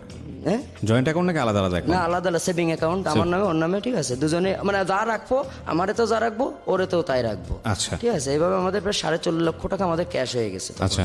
তখন এবার বললাম কি আছে দোস্ত, তাহলে আমরা ই করি, মানে আরো মানে টাকা আরো এখন এই বাইরের কাছ থেকে টাইনে নিতে হবে। আমাকে দুজনে প্ল্যান ছিল যে এরা তো বড়, এই কাছে শুধু মুখ ফুটে শুধু সাতি ফালি আছে, লজ্জা মজা সাইডে শুধু সাতি হবে দোষ, যেটা কিন্তু আমরা নিতে আইছি, দিতে আসিনি, শুধু সাতি হবে। তা বললো কি যে হয় দোষ, ঠিক আছে, যখন যা না লাগবে তাও সাতাম, যে ভাই ওর মন মানসিকতা কখন ভালো থাকতো, যখন গা শরীর মানে টিপে দিতাম তখন তো একটু নরম থাকতো, তখন কিন্তু যে কথাটা বলতাম শুনতো। তা বলতাম ভাই আমাকে ওইটা, মানে ইমোশনাল ব্ল্যাকমেল যারা বলে এক কথায়, তো বলতাম ভাই আমার ওটা লাগবে। তা বললো ঠিক আছে ঠিক আছে, হবে না। এবার দুজনে একটা RX গাড়ি দিছিল আমাদের। বাইক নাকি আপনাকে? বাইক। বাইক দিয়েছিল, আচ্ছা। তো ওই পট পট পট পট করে শব্দ হতো, ওই গাড়ি দিছিল। কত সিসি ছিল? 100 সিসি। 100 সিসির গাড়ি, আচ্ছা। তো ওই গাড়ি দিয়ে আমরা সারাদিন কিন্তু এবার কিন্তু ঘুরে বেড়ানো শুরু করলাম। এখন ঘুরে বেড়াতে বেড়াতে ওই গ্রামের দিকে যেতাম বেশি ঘুরতে, বিকেলবেলা হলে গ্রামের মেয়েরা ওই হাঁটাহাঁটি করতো, ওইখানে মনে করেন গ্রামের দিকে যেতাম। আর রনির চেহারাটা অনেক সুন্দর চেহারা, আচ্ছা। ও মনে করেন যে পটানোর চেষ্টা করতো? জি, আমরা যে মনে করেন যে এক মেয়ের পিছনে ওই যাকে দেখতাম যে ওর বাড়ি ওইখানে, বাড়িটা চিনে আসতাম, এসে ওর বাড়ির সামনে এসে প্রত্যেকদিন বসে থাকতো যে কতদিন হবি না, মানে 5 দিন 7 দিন এবার প্রতিদিন জিজ্ঞেস করতাম ভালো আছেন, কত তো একদিন না একদিন বলবে, সেটা খারাপ পজিটিভ বা নেগেটিভ হবে তো একটা, ঠিক আছে। বলতে বলতে যদি প্রেম হয়ে যেত, তা আমাদের নেচারটা কিন্তু অনেক খারাপ হয়ে গেছিল। তো যদি ওই মেয়ের পটে যেত, এবার ওরে গাড়িতে নিয়ে মনে করেন ডাইরেক্ট আমাকে বাসায় নিয়ে আসতো। আমি কিন্তু বাসার পাশে থাকতাম, পলায় থাকতাম। এখন যখন ও রুমের মধ্যে যেত, এখন রুমের মধ্যে যে ওর কাজ হয়ে গেলে এখন আমি কিন্তু ওরা ফিটিং দিতাম, এই তোর বাড়ি কোন জায়গা, তখন আমি রনিরা চিনতেছি না। ওকে, এটা কিন্তু আমাদের মানে আমাদের আগে থেকেই সাজানো চিন্তা করা ছিল। জি জি জি, আচ্ছা, যে আমি রনিরা চিনবো না। রনি ও বলতেছে ভাই ভাই ছেড়ে দেন, এই এখন কিন্তু বিয়ে দিয়ে দেবো, ঠিক আছে। তাহলে এবার কবে না ভাই আপনি যা খুশি তাই করেন, আপনি বিয়ে শাদী করেন না, করলে ওটা থাবা দেবো, দৌড়ে চলে যাবে, মেয়ে তো একা। তখন মেয়ের সঙ্গে মনে করেন এত মানে ভাই সে কথা বলে মানে এত খারাপ লাগতেছে বলতেই যে না, আপনি যেটা করেছেন সেটা আমরা বুঝতে পেরেছি। এরকম কতগুলো মেয়ের সাথে হয়েছে? তা প্রায় 1-150 মেয়ের সঙ্গে। ও মাই গড, তাহলে তো আপনাদের এই একই পলিসিতে এই জিনিসগুলো চলতে থাকতো? জি জি, আমাদের তো মনে করেন তখন তো আমাদের সময়ের অভাব নেই, টাকার অভাব নেই, কোনো কিছুর অভাব নেই। রাইট, এবং কাজ বলতে এগুলাই, এন্টারটেইন বলতে এগুলাই। জি জি জি, এই ধরে ধরে নিয়ে এবং আসতেন। মনে করেন যে আমরা মনে করেন যে যখন আমার 17 থেকে 19 বছরে আমরা পাড়া দিলাম, তখন কিন্তু আমরা মানে অনেক ডাইরেক্ট না, সানি রনি মানেই কিন্তু অনেক কিছু হয়ে যেত। সানি রনি কি এলাকায় পরিচিত ছিল? সানি রনি মানেই কি ওই ওই এলাকায় মনে করেন যে অনেক কিছু, যে সানি রনি মারামারি মনে করেন যে জায়গাটা মারামারি হিট একসাথে 10টা ছেলে গেলে সেখানে কিন্তু হিট কিন্তু সবাই করতে পারে না, ওরা কিন্তু আর একজনের সাহসে কিন্তু অনেকেই চলে। প্রথম হিট কিন্তু করতে হয়, তা সেই হিট কিন্তু রনিই করতো সবসময়। আচ্ছা, মানে ফার্স্ট হিট ওই করবে, আর এবং ও হিট করতো সবসময় নাকের পরে, মানে ও যে পিড়ে যে পাল্টা মারতে দেবে সে সুযোগ দিত না, ওই একটাই মারবে একটাই মনে করেন শুয়ে পড়তে হবে, এরকম করতো। তো ওইখানে মেয়েদের সঙ্গে এইভাবে করতে আমিও রিলেশন করতাম করে। আপনি একই কাজই করতেন? টার্গেটই ছিল এটা? টার্গেট ছিল এটা যে আমি রিলেশন করলেও তোর ও রিলেশন করতে, কিন্তু আমার যে এমনি যে রিয়েল লাভটা সেটা কিন্তু আমার কিন্তু চলতেই মানে ও তো জানতো না যে আপনারা এইভাবে এইসব কাজ করে ইনভলভ, রিয়েল লাভ তো আর জানতো না, কাফিল জানতো না।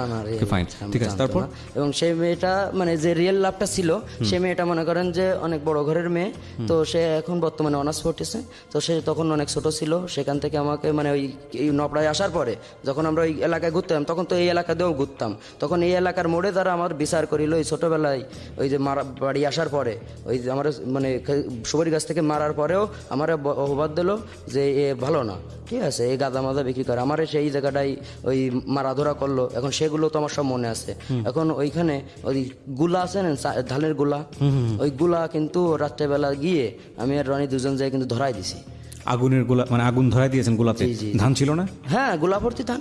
এটা তো আপনাদের নিজেদের বাড়ি, জি জি জি, পুড়ে গেছে সবকিছু। সব পুড়ে গেছে গোলা সহ।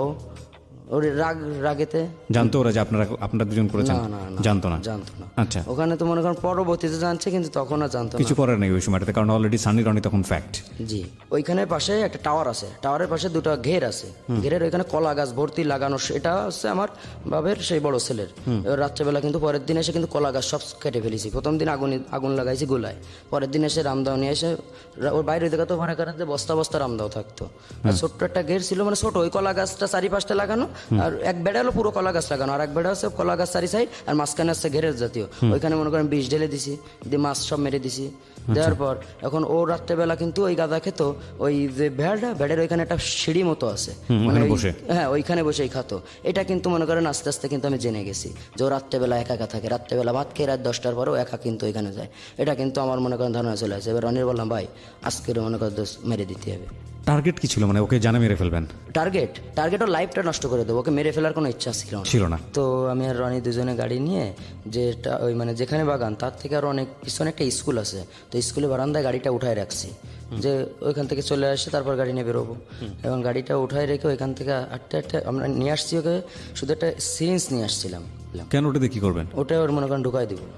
সুই ঢুকাইলে কি সমস্যা? ওটা কিছুতে হবে না। সুই ঢুকাই মানে ওই মনে করেন ওর তো মানে লাইফটা শেষ করে দেবো। সুই কোথায়? সুই শরীরে ঢুকাবেন? গলায় ঢুকাই দিচ্ছি। ও গলায় ঢুকাবেন, গলায় ঢুকাই ভেঙে দেবো। এটা দিলে মনে করেন তো ইনফেকশন করতে করতে মনে করেন আস্তে আস্তে মানে হয়ে যাবে, পতন ধরবে ওখানে। আচ্ছা, সেই জন্য তারপর এখন ওই স্কুলে এখানে রেখে মাহমুদ ওই এলাকা সে মাহমুদরে ফোন দিলাম, দিয়ে বললাম কই তুই? তো মাহমুদ আর সোহান আসলো, এসে বলতেছে, আমি বলতেছি কি তুই তাহলে আটটি দে, শিওর আর ওই জায়গা আছে কি না। এখন ওরা কিন্তু আগে হাটে আইসে, ওরা তো আবার ওর সঙ্গে কথা বলতো। তা বলতেছে কি মে ভাই আসো না এর মধ্যে, আমরা কিন্তু পিছনে অন্ধকারে দাঁড়ানো। তো বলতেছে কি হ্যাঁ আসি। তা বলতেছে কি যে ভাই একটু খাওয়ানো যায় না? তা বলতেছে কি আয়। তা বললে ওরা ঢুকে আমরা রাস্তায় দাঁড়ায় রয়েছি, ওরা একসঙ্গে খাইছে, খেয়ে রাস্তায় বেরোলি রনির হাতে একটা সিরিঞ্জ, আমার হাতে একটা সিরিঞ্জ, দুইজনে যায় ওই পাশটা আমি এই পাশতে, গলার একদম যে ইংরেজি ঢুকোই দিয়ে এরকম ভেঙে দিছি। আমরা একটা ছোট্ট বিরতি নেব, ঠিক রাত 12টায় ফিরে আসবো এখান থেকে। আর সবাইকে বলছি, যারা ফয়সালের সাথে সরাসরি যোগাযোগ করতে চান তাদের একটাই মাত্র মাধ্যম আছে, সেটা হচ্ছে আমার যে পেজটি আছে, পার্সোনাল পেজ আরজে কিবরিয়ার যে পেজটি আছে, সেটার মাধ্যমে সেটা সম্ভব। যদি আমি দেখি যে যোগাযোগটা লজিক্যাল এবং যেটা আপনি চাচ্ছেন সেটার সাথে ফয়সালের কোনো ইন্টারেস্ট জড়িত, তাহলেই কেবলমাত্র আমরা গেস্টের সঙ্গে আমাদের লিসনারদের যোগাযোগ করিয়ে দেই। তো পেজটি হচ্ছে www.facebook.com/kibria.rj KEBRIA.RJ। পেজটি আরজে কিবরিয়া নামে আছে। লাইক দিতে ভুল করবেন না প্লিজ। ওকে, রাত 12টায় ফিরে আসছি। Secrets. Something beyond entertainment.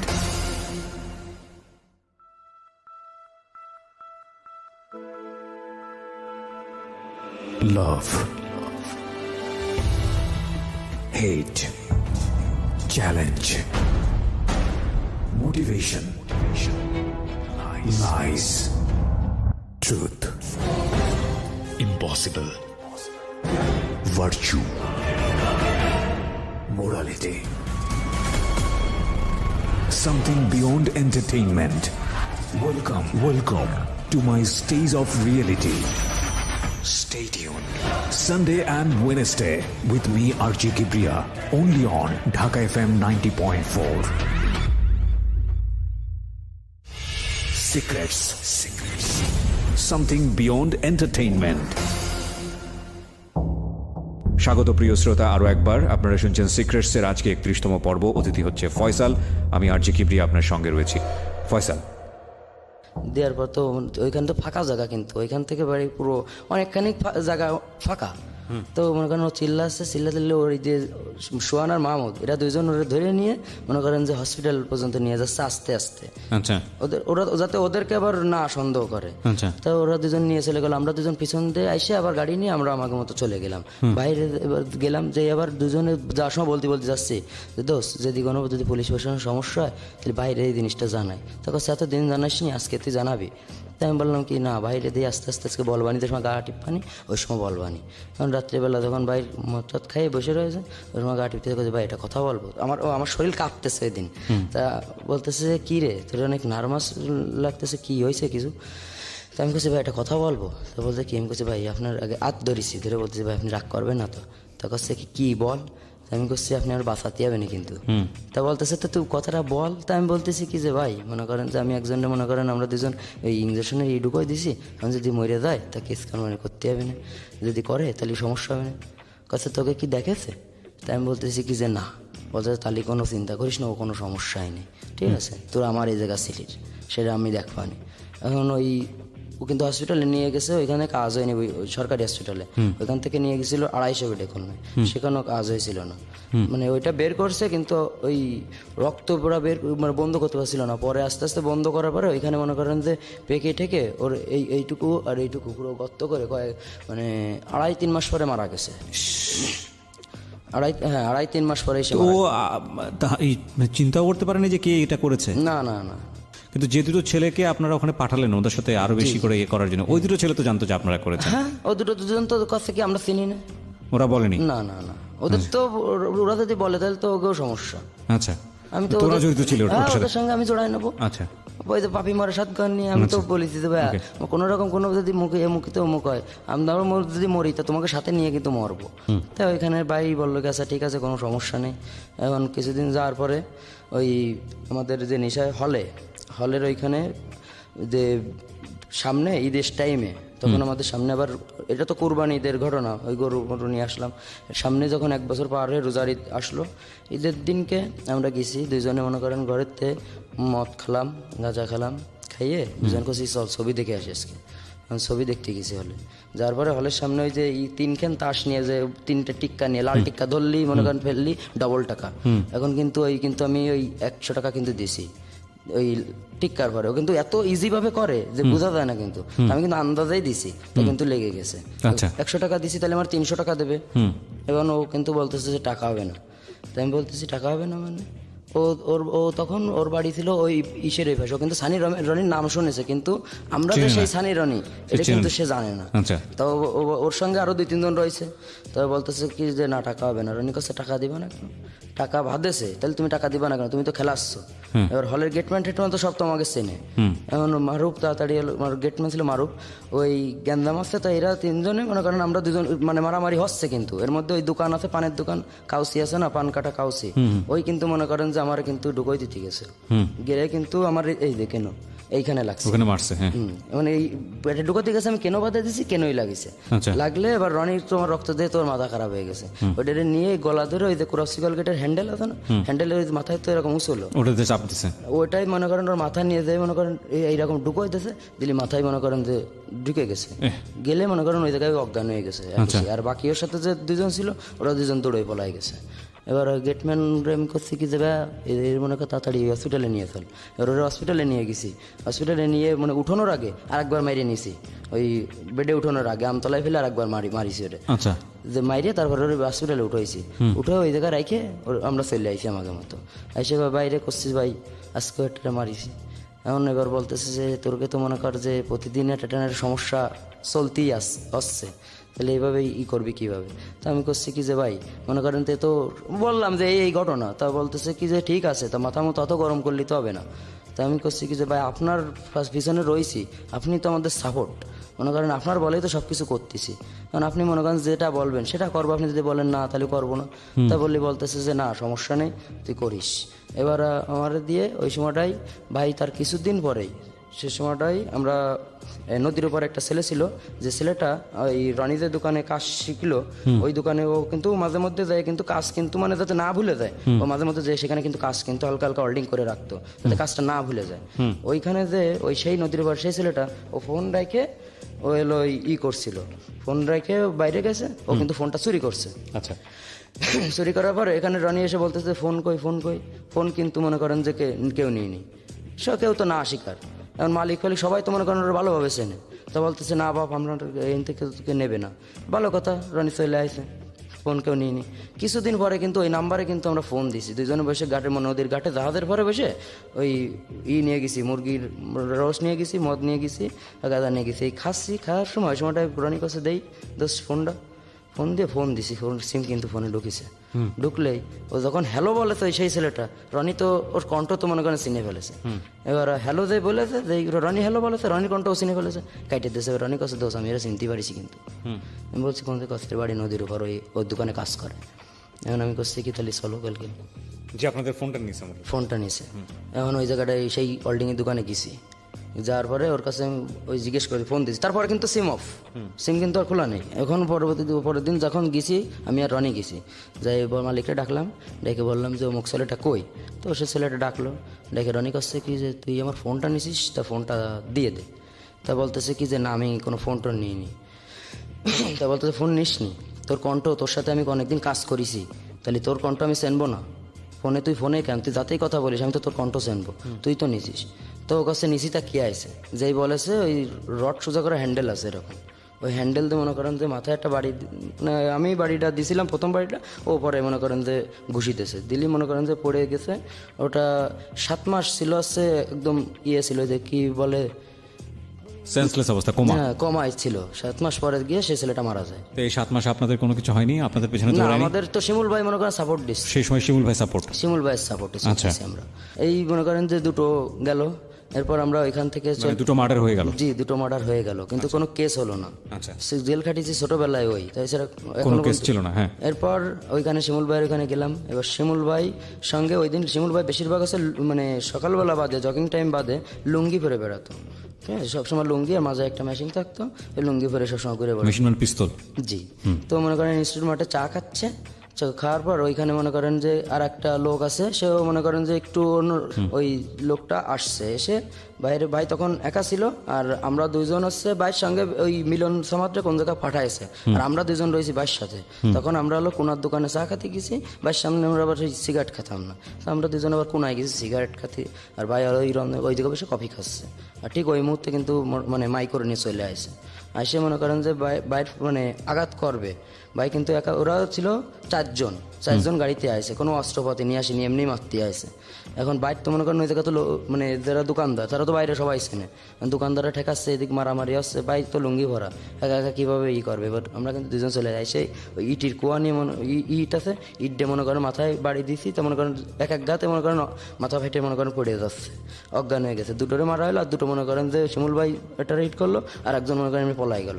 নিয়ে ওই 3 ধরে নিয়ে আমাকে সেই ইসি নিয়ে গেলাম, বাইরে ভাঙা করে নিয়ে ওই জায়গা ভেন্দে রাখলো। রাখার পরে বলতেছে যে তোর এই করবে, ব্লেড দিয়ে ফুসায় ফুসায় লবণ লাগাতে হবে। ঠিক আছে, আপনাদের বলে গেল? এখন আমি করছি কি, রানি দোষ যা একটা নতুন ব্লেড কিনে নিয়ে, ঠিক আছে, ব্লেড কিনে নিয়ে আসে। তো ব্লেড হসপিটালে অপারেশন করেন না ব্লেড, ওই ব্লেড কিনে নিয়ে আসে।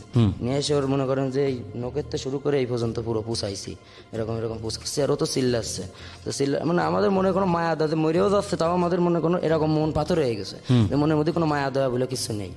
তো এই লবণরে দিচ্ছি, তখন তো মনে করেন তো ছটফট করতেছে, কত কষ্ট আসছে ওকে, কিন্তু আমরা তো বুঝেও না বোঝার ভান। জি।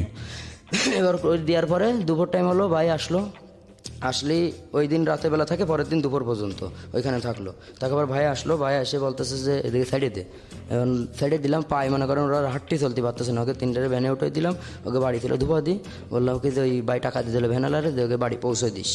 এখন ওই সময় ছাড়লেন, পরবর্তীতে আপনাদের কোনো অসুবিধা হবে না? না, আমাদের ওই ক্ষেত্রে মনে করেন যে তখন মানে হরতাল হতো, ভাই মনে করেন গেলে পুলিশ টুলিশ লাগতো না, ভাই আমাদের নিয়ে যেত 3-4 গাড়ি প্রাইভেট নিয়ে ও মোড়ে রেখে সবাই অস্ত্রপাতি আর ফায়ার সার্ভিসদের গরম পানি মনে করেন নিয়ে রাখতে বলতো, যদি কেউ ওঠে তো মনে করেন গরম পানি মারা। মানে আপনারা পুরো এলাকা কন্ট্রোল করতেন, যাতে মানুষের চলাচলে কোনো বিঘ্ন না হয়? না, কোনো গাড়ি ঘোড়া কোনো কিছু বন্ধ থাকবে না, সবকিছু চলবে। ভাইয়ের কথা ছিল, মানে এমপি যেটা বলতো সেটাই মনে করেন ভাই করতো, এটাই হচ্ছে কথা। তো মানে এরপর ভাই ওই জায়গাটায় একটা লোক, মানে ওই সামাদ যে ডাইন হাত, সে একটা মেয়ের সঙ্গে সম্পর্ক করে, সে আর একজনের ওয়াইফ, ঠিক আছে, আরেকজন ভাবের সঙ্গে পরকিয়া করে। তো সে মেয়েটাও কিন্তু তার সঙ্গে কিন্তু অনেক মানে বেরোয় আসবে এরকম একটা অবস্থা।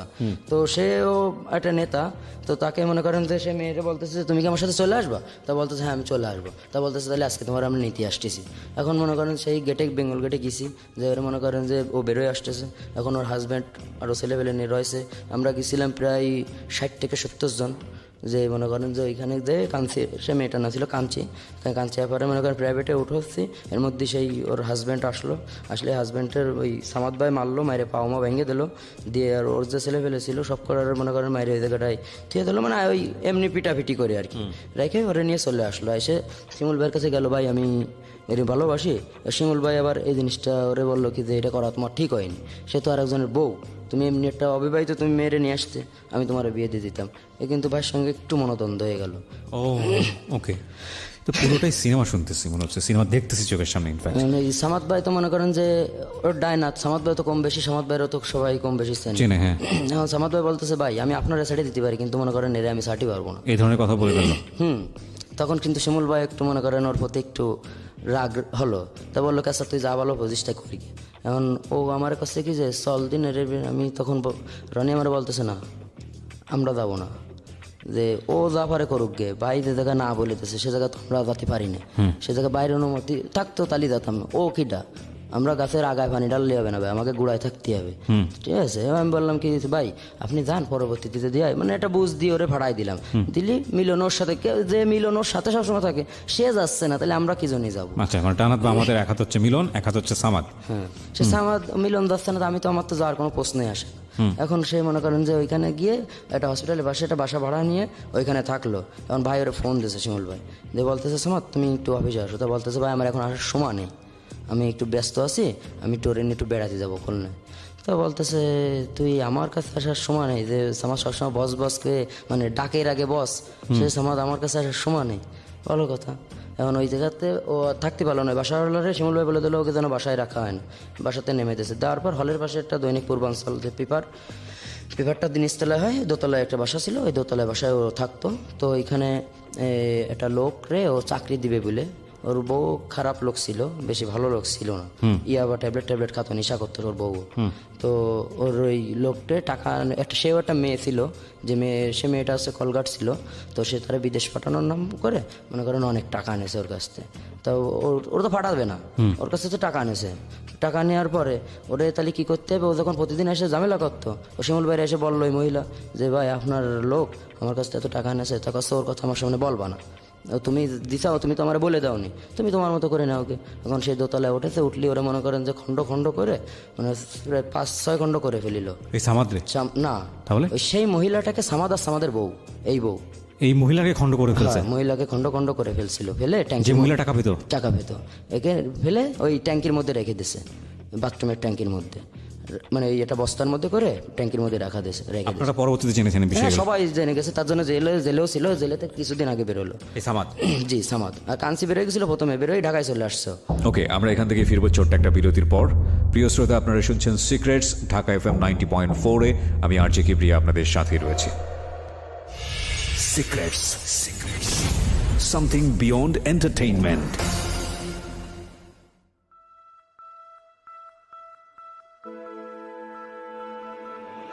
Love. Hate. Challenge. Motivation. Lies. Truth. Impossible. Virtue. Morality. Something beyond entertainment. Welcome to my stage of reality. Stay tuned. Sunday and Wednesday with me RJ Kibriya, only on Dhaka FM 90.4. Secrets. Something beyond entertainment. Welcome back once again. আপনারা শুনছেন Secrets, Dhaka FM 90.4-এ। এই অনুষ্ঠান চলাকালীন সময়ে ফয়সালের ছবি সহ আমরা যাবতীয় তথ্য নিয়ে এই অনুষ্ঠানটি আপলোড করেছি আমাদের ইউটিউব চ্যানেলে।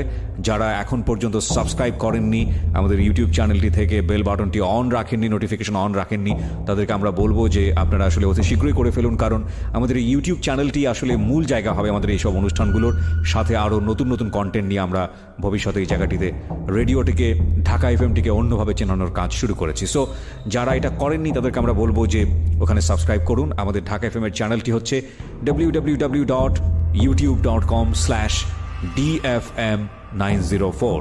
একটি লাভ হবে এখানে সাবস্ক্রাইব করলে, সেটা হচ্ছে এখন পর্যন্ত বুধবারে প্রচারিত জীবন গল্প এবং সিক্রেটস অনুষ্ঠানের যতগুলো এপিসোড প্রচারিত হয়েছে প্রত্যেকটি এপিসোড এখানে আপলোড করা হয়েছে। এবং সবিনয়ে বলতে চাই, যারা আমাদের অনুষ্ঠানগুলো আমাদের চ্যানেল থেকে নিয়ে এবং একই সাথে রেডিও থেকে নিয়ে কিংবা আরেকটি ওয়েবসাইট আছে, আমি সেটার নাম উচ্চারণ করছি না, সেখান থেকে কপি করে যারা ইউটিউবে আপলোড করেছিলেন বা করছেন, তাদের চ্যানেলগুলো প্রত্যেকটি চ্যানেল হুমকির মুখে। আমি সবাইকে রিকোয়েস্ট করছি এসব কাজ করবেন না। অরিজিনাল কন্টেন্ট নিয়ে আপনারা কাজ করুন। ইউটিউব থেকে পয়সা রোজগার করতে হলে ইউটিউব কিছু পলিসি বেঁধে দিয়েছে, সেটা মেনটেন করুন। যারা অনেক দিন ধরে এইসব কাজ করছেন, বিভিন্ন রেডিও থেকে অনুষ্ঠান নিয়ে এইসব কাজগুলো করছেন, তাদের জন্য অশনি সংকেত। কারণ ইতোমধ্যেই বেশ কয়েকটি ইউটিউব চ্যানেল বন্ধ করে দেওয়া হয়েছে, এরকম ইউটিউব চ্যানেল যারা এই রাতের বেলার এই প্রোগ্রামগুলো কপি করেন, বিশেষ করে ঢাকা এফএমের প্রোগ্রাম, এবং অনেকগুলো পাইপলাইনে আছে যেগুলো বন্ধ করে দেওয়া হচ্ছে। সুতরাং আপনি যদি এই কাজটি করে থাকেন, যেটা আমাদের চোখে এখন পর্যন্ত পড়েনি, এবং কিংবা আপনি কোনো কপিরাইট ইস্যুতে পড়েননি, আপনাকে বলবো অতি দ্রুত আজকে রাতের মধ্যেই আপনি কন্টেন্টগুলো নামিয়ে ফেলুন। এটা আপনার চ্যানেলটি যদি আপনি টিকে রাখতে চান, সেজন্য বললাম। আর বাকিটুকু আপনার ইচ্ছা। ওকে, যেখানটায় আমি ছিলাম, ফয়সাল।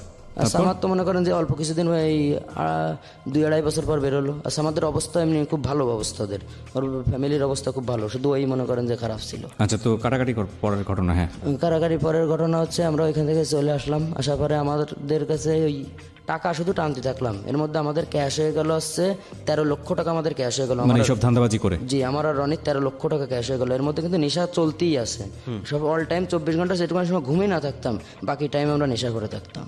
ওই সময় একটা মানে খুলনা থেকে একটা লোক আসে, সেই লোকটাকে ওই ভাইয়ের ওই যে মোড়ে যে বাড়িটা, ফ্ল্যাট বাড়িটা, যেটা ভাই এমনি থাকতো সেটা না, যে বাড়িতে লোক থাকতো, ওই লোকটার সঙ্গে ওই লোকটা আসে।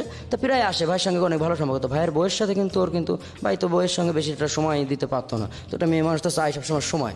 তো ওই ছেলেটা কিন্তু, ওই লোকটা, ছেলে না মানে অনেক বড় লোক, তো সেই লোকটা কিন্তু ভাইয়ের মানে বউয়ের সাথে কিন্তু একটা ভালো সম্পর্ক করে ফেলেছে, যে ওর সঙ্গে কিন্তু চলে যাবে নিয়ে, এরকম একটা সম্পর্ক রয়েছে।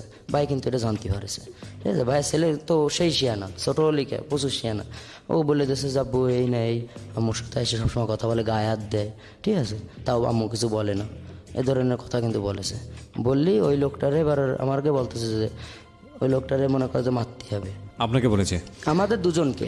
তো সেখানে মনে করেন যে ওই লোকটা আসলে ভাইয়ের সঙ্গে প্রথমে কিন্তু কোনো রকম কোনো খারাপ ব্যবহার করতেছে না, এমনি নর্মালি যে ব্যবহার করে। আসেন, ভিতরে গেছে, যে এই করেছে রুমের মধ্যে একদম উপরে তলায় নিয়ে গেছে, 4 তলার উপরে নিয়ে যেয়ে উপরে যে ছাদের পরে একটা ছোট্ট একটা রুম থাকে, স্টোর রুম যাকে বলে, ওই স্টোর রুমের মধ্যে মনে করেন যে উপরে যে বলতেছে ভাই ছাদের পরে বসতে লাগেন, আসতেছে। এবার আমাদের দুজনটা কিন্তু ফাটাই দিয়েছে, ঠিক আছে। শুধু চাকু দিয়ে দিয়েছে, মেজে মেরে দেবো। এখন ওই লোকটারে দেয় পিছন দিয়ে, ও মনে করেন এভাবে বসে ওই বানাচ্ছে, এটা কাঠ ছিল, গাঁজা বানাচ্ছে, ঠিক পিছন দিয়ে যাই মনে করেন যে আমি ছুরি ঢুকোই দেবো। ওর সামনে আবার ছিল, ওই কাজ ছিল, সেটা কিন্তু আমরা ফলো করি না, ও কিন্তু কাজ দিয়ে দেখে ফেলেছে। জি, ও কিন্তু এরকম পিছন করেছে। ঘুরলে ওই সময়টা মনে করেন যে ওরা ওই বাড়ি দিয়ে ওই যে মানে ছাদের সাইডে যে থাকে না, এসে যে রেলিং যারে বলে, ওই রেলিংয়ের সাথে কিন্তু ওরা বাড়ি দিছি। দিলি ওই জায়গায় অজ্ঞান হয়ে গেছে। যাওয়ার পরে ওরে মনে করেন ওই জায়গাতে মনে করেন নিয়ে চলে আসি, এসে স্টোর রুমের মধ্যে নিয়ে যায় ওই জায়গাটায় মনে করেন ওর চাকু দিয়ে মনে করেন যে মরে যায় সে, ওইখানে মার্ডার করেন আর কি, চাকু দিয়ে মার্ডার করা হয়। তো এই কেসটা নিয়ে মনে করেন সেই লোকটা খুলনায় একটা ভালো প্রভাবশালী লোক ছিল, এই কেসটা নিয়ে একটু সমস্যা হয়ে গেছিলো, যার কারণে শিমুল ভাই বলতেছে তোরা এখান থেকে চলে যা। তো কোথায় যাবো? তো বলতেছে বেনাপুল আমার লোক আছে। আমি বলছি বেনাপুল তো একবার আইসে, ওই জায়গায় যাবো না, আমরা বেনাপুলে কিন্তু ছিলাম ভাই ছোটোবেলায়। তো বলতেছে ওই জায়গায় আমার লোক রয়েছে, তোকে কোনো রকম কোনো সমস্যা হবে না। আমি বলছি ভাই আমাকে প্রত্যেক দিন মনে করেন খরচ দেবে কি ডাহে, ঠিক আছে। তো বলছে সমস্ত টাকা আমি বলছি তাহলে আমাকে অ্যাকাউন্টে আগে টাকা পাঠান, ঠিক আছে। এবার আমাকে দুজনের অ্যাকাউন্টে 10 লাখ টাকা দিয়ে দিল। 10 লাখ? 10 লাখ আমাদের 13 আর হচ্ছে 23 লক্ষ টাকা আমাদের মানে জমা হয়ে গেল আমাদের অ্যাকাউন্টে। আমরা কিন্তু এই জায়গায় চলে আসলাম, এসে বেনাপুলি সেই লোকের কাছে থাকলাম। থাকার পরে ওই লোক ওই শীত থেকে ওই লোক আমাকে বলতেছে যে মানে আমারও রনির মধ্যে বলতেছে ভাইয়া জেল কিন্তু কাটতে পারবো না, এই জায়গায় থাকাকালেই বাংলাদেশে থাকলেই মনে করো দেখো যদি কোনো সমস্যা হয়ে যায়, ঠিক আছে, আমরা তাহলে ইন্ডিয়ায় চলে যাই। রনির সাথে আলোচনা করতেছি। রনি বলতেছে আমরা ইন্ডিয়া যাই কী করবো, আমাদের কাছে নেই পাসপোর্ট, যদি আমরা আনপাসপোর্টে ধরা খাই তাহলে। আমি বললাম যাই হবে না, তুই চল দিন।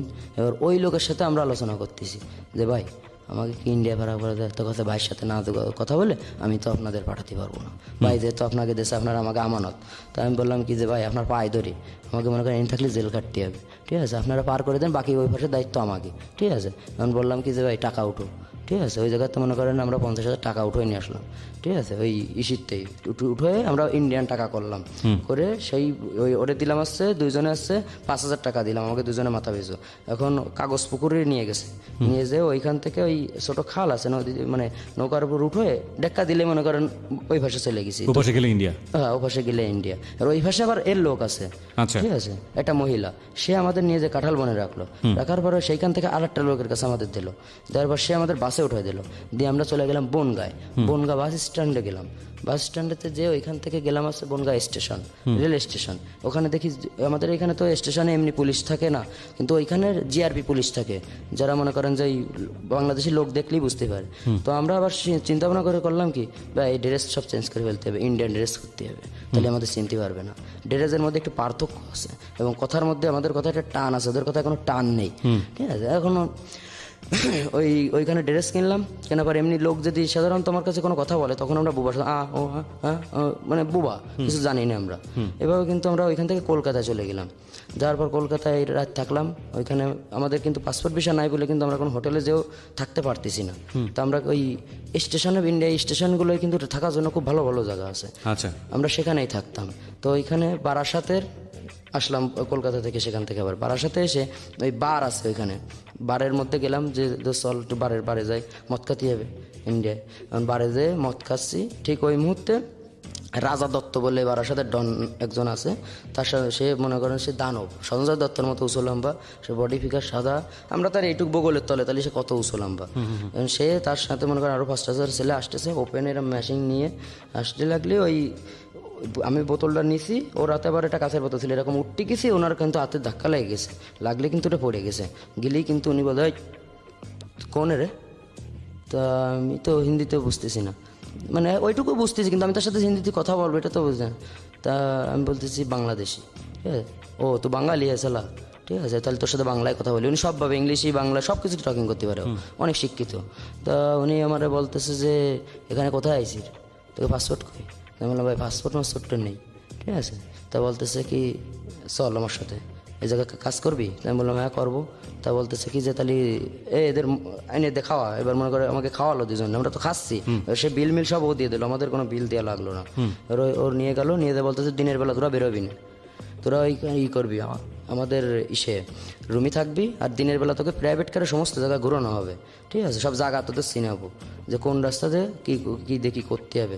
উনি ওই বালির ডিপো মানে বিভিন্ন যে টেন্ডারগুলো হয়, উনি ওই টেন্ডারগুলো পাস করায়, সেই হিসেবে মনে করেন যে টাকা হয়।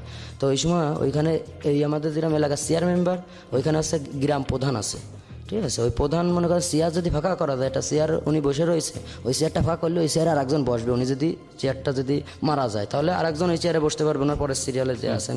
তো একটা চেয়ার মনে করেন খালি করতে হবে। সেই সময়টাই ওই আমাদের সাহস দেখিল হচ্ছে ওই তার পরের দিন একটা বালির ডিপোর একটা মানে ডিল হচ্ছে, সেই জায়গাটা ভাইয়ের লোকও আছে। তা আমরা দুজনে এমনি চুপ করে পিছনে দাঁড়ায় রয়েছি, এই বেশি দিন আগের ঘটনা নয়, 3 বছর আগের ঘটনা।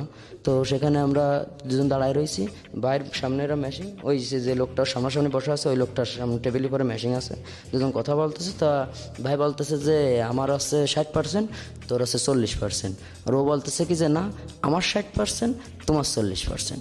এই নিয়ে কিন্তু এটা কেওয়া যাচ্ছে, ভাইয়ের পিছনের লোক ওর ওই লোকের পিছনের লোক, ঠিক আছে, দুজনে কিন্তু কেওয়া যাচ্ছে। এবারে 1-2 কথা মনে করেন কষ্ট, তাহলে তোর কিন্তু মানে একটু হবে না, তুই যে বেশি করিস একটু হবে না। এই যে বলেছে ভাই, বললি ও একটু চেতে গেছে, বাইরে ওই জায়গায় মেশিন নিয়েই কিন্তু ওরে মনে করেন গাড়ি লোড দিয়েছিল, ঠেকাই দিয়ে মনে করেন ঝেড়ে দিছি আমি। হ্যাঁ আমি দিলেই মনে করেন যে রনি কাছে দোস্ত দিয়ে কী করলি, ঠিক আছে। এবার রাজাভাই কাছ থেকে যে কোনো সমস্যা নেই, ঠিক আছে, এই তোর তো বুকে আমার থাবার দিয়ে বলতেছে তোর হার্ট আছে, তোমার ভাই, ঠিক আছে। এবার ওই জায়গায় যাবার নাম চেঞ্জ, ওই জায়গায় যে করছে আমার নাম রাজা দত্ত, তুই হচ্ছিস রবিন, ঠিক আছে। আমারও নাম চেঞ্জ করিল, ওরও রনিরও নাম চেঞ্জ করে দিছিল। আচ্ছা, ঠিক আছে, এই আপনার 4টা মার্ডার। জি। তারপর ওইখান থেকে মনে করেন যে থাকতে লাগলে ওইখানে প্রতিদিন মনে করেন যে মানে এই ঘটনাটা ওই মার্ডারটা হয়েছিল ওই হয়ে গেল। হওয়ার পরে এবার এইখানে যে ইয়েটা ওই যে এলাকার প্রধান, যে প্রধানটা মারতে হবে সে প্রধানটা রনি মারিল। তো ওই প্রধানটা প্রত্যেক দিন আমাদের ওই লোকটা প্রতিদিন সকাল 24 ঘন্টা কখন কি করে সব অবজার্ভ করতেন, সব মনে করেন যে আমরা প্রায় 2 থেকে 2.5 মাস শুধু মনে করেন যে খোঁজ নিছি যে কখন কি করে, ওকে কোথায় গেলে ফাঁকা পাওয়া যাবে, এই জিনিসটা মনে করেন পুরো করছে। ওই মার্ডারটা করছিল রনি। ওইটা করার পরে আমরা ওইদিকে এবার সোনাগাছি বলে ইন্ডিয়া একটা জায়গা আছে, যেটা বিশ্বের সমস্ত মেয়ে কিন্তু ওখানে থাকে। তো আমরা কিন্তু সবসময়ের জন্য কিন্তু ভাই ওইখানে নিয়ে যেত। ওখানে পুলিশ প্রশাসন ওপেনলি, তো ওখানে কোনো সব ফ্রি, কোনো সমস্যা নেই, সবাই একসঙ্গে করতে পারে। তো ভাই মনে করেন নিয়ে যেত যে যাও কোনো সমস্যা নেই। ওই যে সর্দার ওরা বলে দিত যে এই আমার ছোট ভাইরা এরা খুশি তার কাছে যাবে, সেই রুমই যাবে।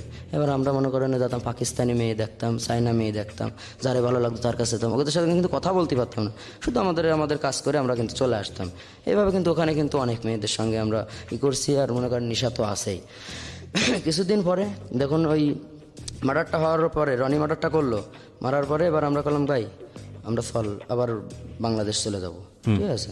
বাইক আসছে কি যে না তোমরা বাংলাদেশ কেন যাবো, তোমাকে এখানে সব কিছু হবে, ঠিক আছে, তোমাকে সব দিয়ে দেবো। তাই বললাম কি ওই জায়গায় ঘরে ঘরে এলো পার্টি করে, আমাকে বাংলাদেশের মতো না, প্রত্যেক ঘরে অস্ত্র আছে, সবাই পার্টি করে ঘরে ঘরে ওখানে। হ্যাঁ, এমন বললাম কি এর সাথে থাকে তোমার কাছে জীবন দেবে কিটা। 5টা পুলিশ মার্ডার করে ফেললো ওই সময়ের মধ্যে। হ্যাঁ, রাধা দত্ত মানে রাধাদা, মানে সিম্পল এসে দাঁড়াইছে ভাই, চার দোকানে চা খাচ্ছে, সিম্পল এসে দাঁড়াইছে।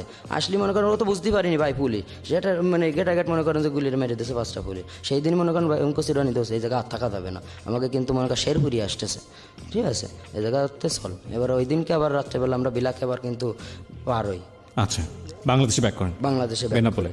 হ্যাঁ, ব্যাক করার পরে আমরা যখন পার হব ঠিক ওই মুহূর্তে আমরা ধরা খাই যাই বিএসএফ এর কাছে।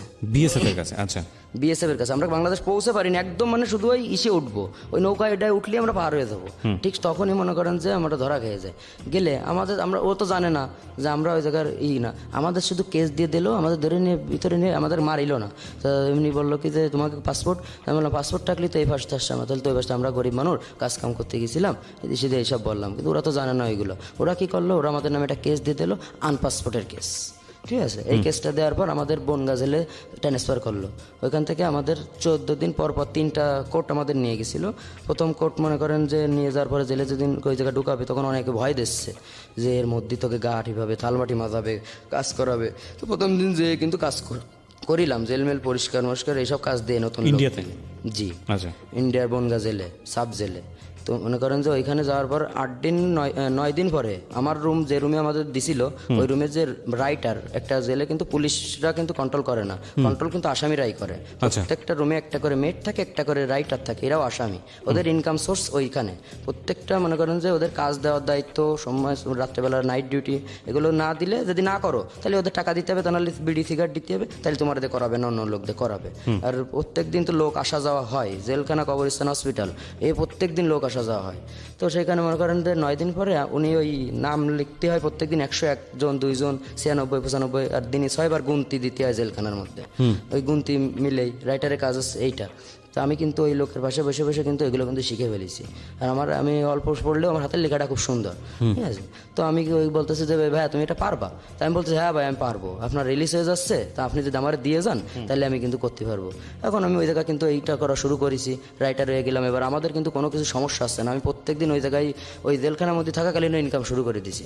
এরপরে যে বাড়ি থেকে কোনো আসামিরা দেখতে গেলে ইন্টারভিউ যেটা বলে, ওই ইন্টারভিউ এখানে দিতে গেলে সপ্তাহে 1 দিন ফ্রি, বাকি টাইম গেলে 200 করে টাকা দিতে হয়, কোনো খাবার দিতে গেলে আলাদা টাকা দিতে হয়। এসব মনে করেন ওই পুলিশটা মনে করেন ডাইরেক্টলি টাকা নেয় না, কিন্তু ওই আসামিদের নিয়ে ওই গেটের দায়িত্ব মনে করেন আমি পেয়ে গেলাম। ওই কাজগুলো করতে করতে এখান থেকে আমাদের 3 কোর্ট 42 দিন পর আমাদের সাজা দিয়ে দেয় 1 মাস, ওই 185 দিন, 6 মাস 5 দিন আমাদের সাজা হয়। ওইখান থেকে সাজা দেওয়ার পর আর সাব জেলে রাখে না। তো জেলার আমাকে ডেকে বলছিল কি যে ওইখানে রবিন নাম ছিল, তো বললো যে রবিন তুমি যে এখানে থাকবা নাকি সেন্ট্রাল জেলে যাবা, যদি এখানে তুমি ভালো আছো, সেন্ট্রাল জেল কিন্তু আরও অনেক কষ্টের, ওখানে কিন্তু এখানে অল্প মানুষ আর ওখানে অনেক বেশি মানুষ। তাই আমি বললাম কি যে আমি যেতে যখন হবে তা আগে যাই গাড়ি ধরি, কারণ আরপি হওয়ার পর আবার বসে থাকতে বাংলাদেশ সরকারের কাছে আমাকে ছবি আসবে, তিনি সিল দেবে, তারপর গাড়ি দেবে, তারপর আমাদের আসতে হবে, ঠিক আছে। তাই আমি বললাম আগে থেকেই আমরা যাই। দমদম জেলে আমরা গেলাম, দমদম সেন্ট্রাল জেল। সেইখানে যখন গেলাম যাওয়ার সঙ্গে সঙ্গে ওই যার কেউ নেই তার তো আল্লাহ, সে যে কোনো দিক দিয়ে আমাকে মনে করেন সবসময় যে কোনো একটা ওসিলা দিয়েই দিছে। যে গেছি আমদানি রুম, প্রথম যখন জেলের মধ্যে ঢোকায় প্রথম আমদানি রুমেই রাখে।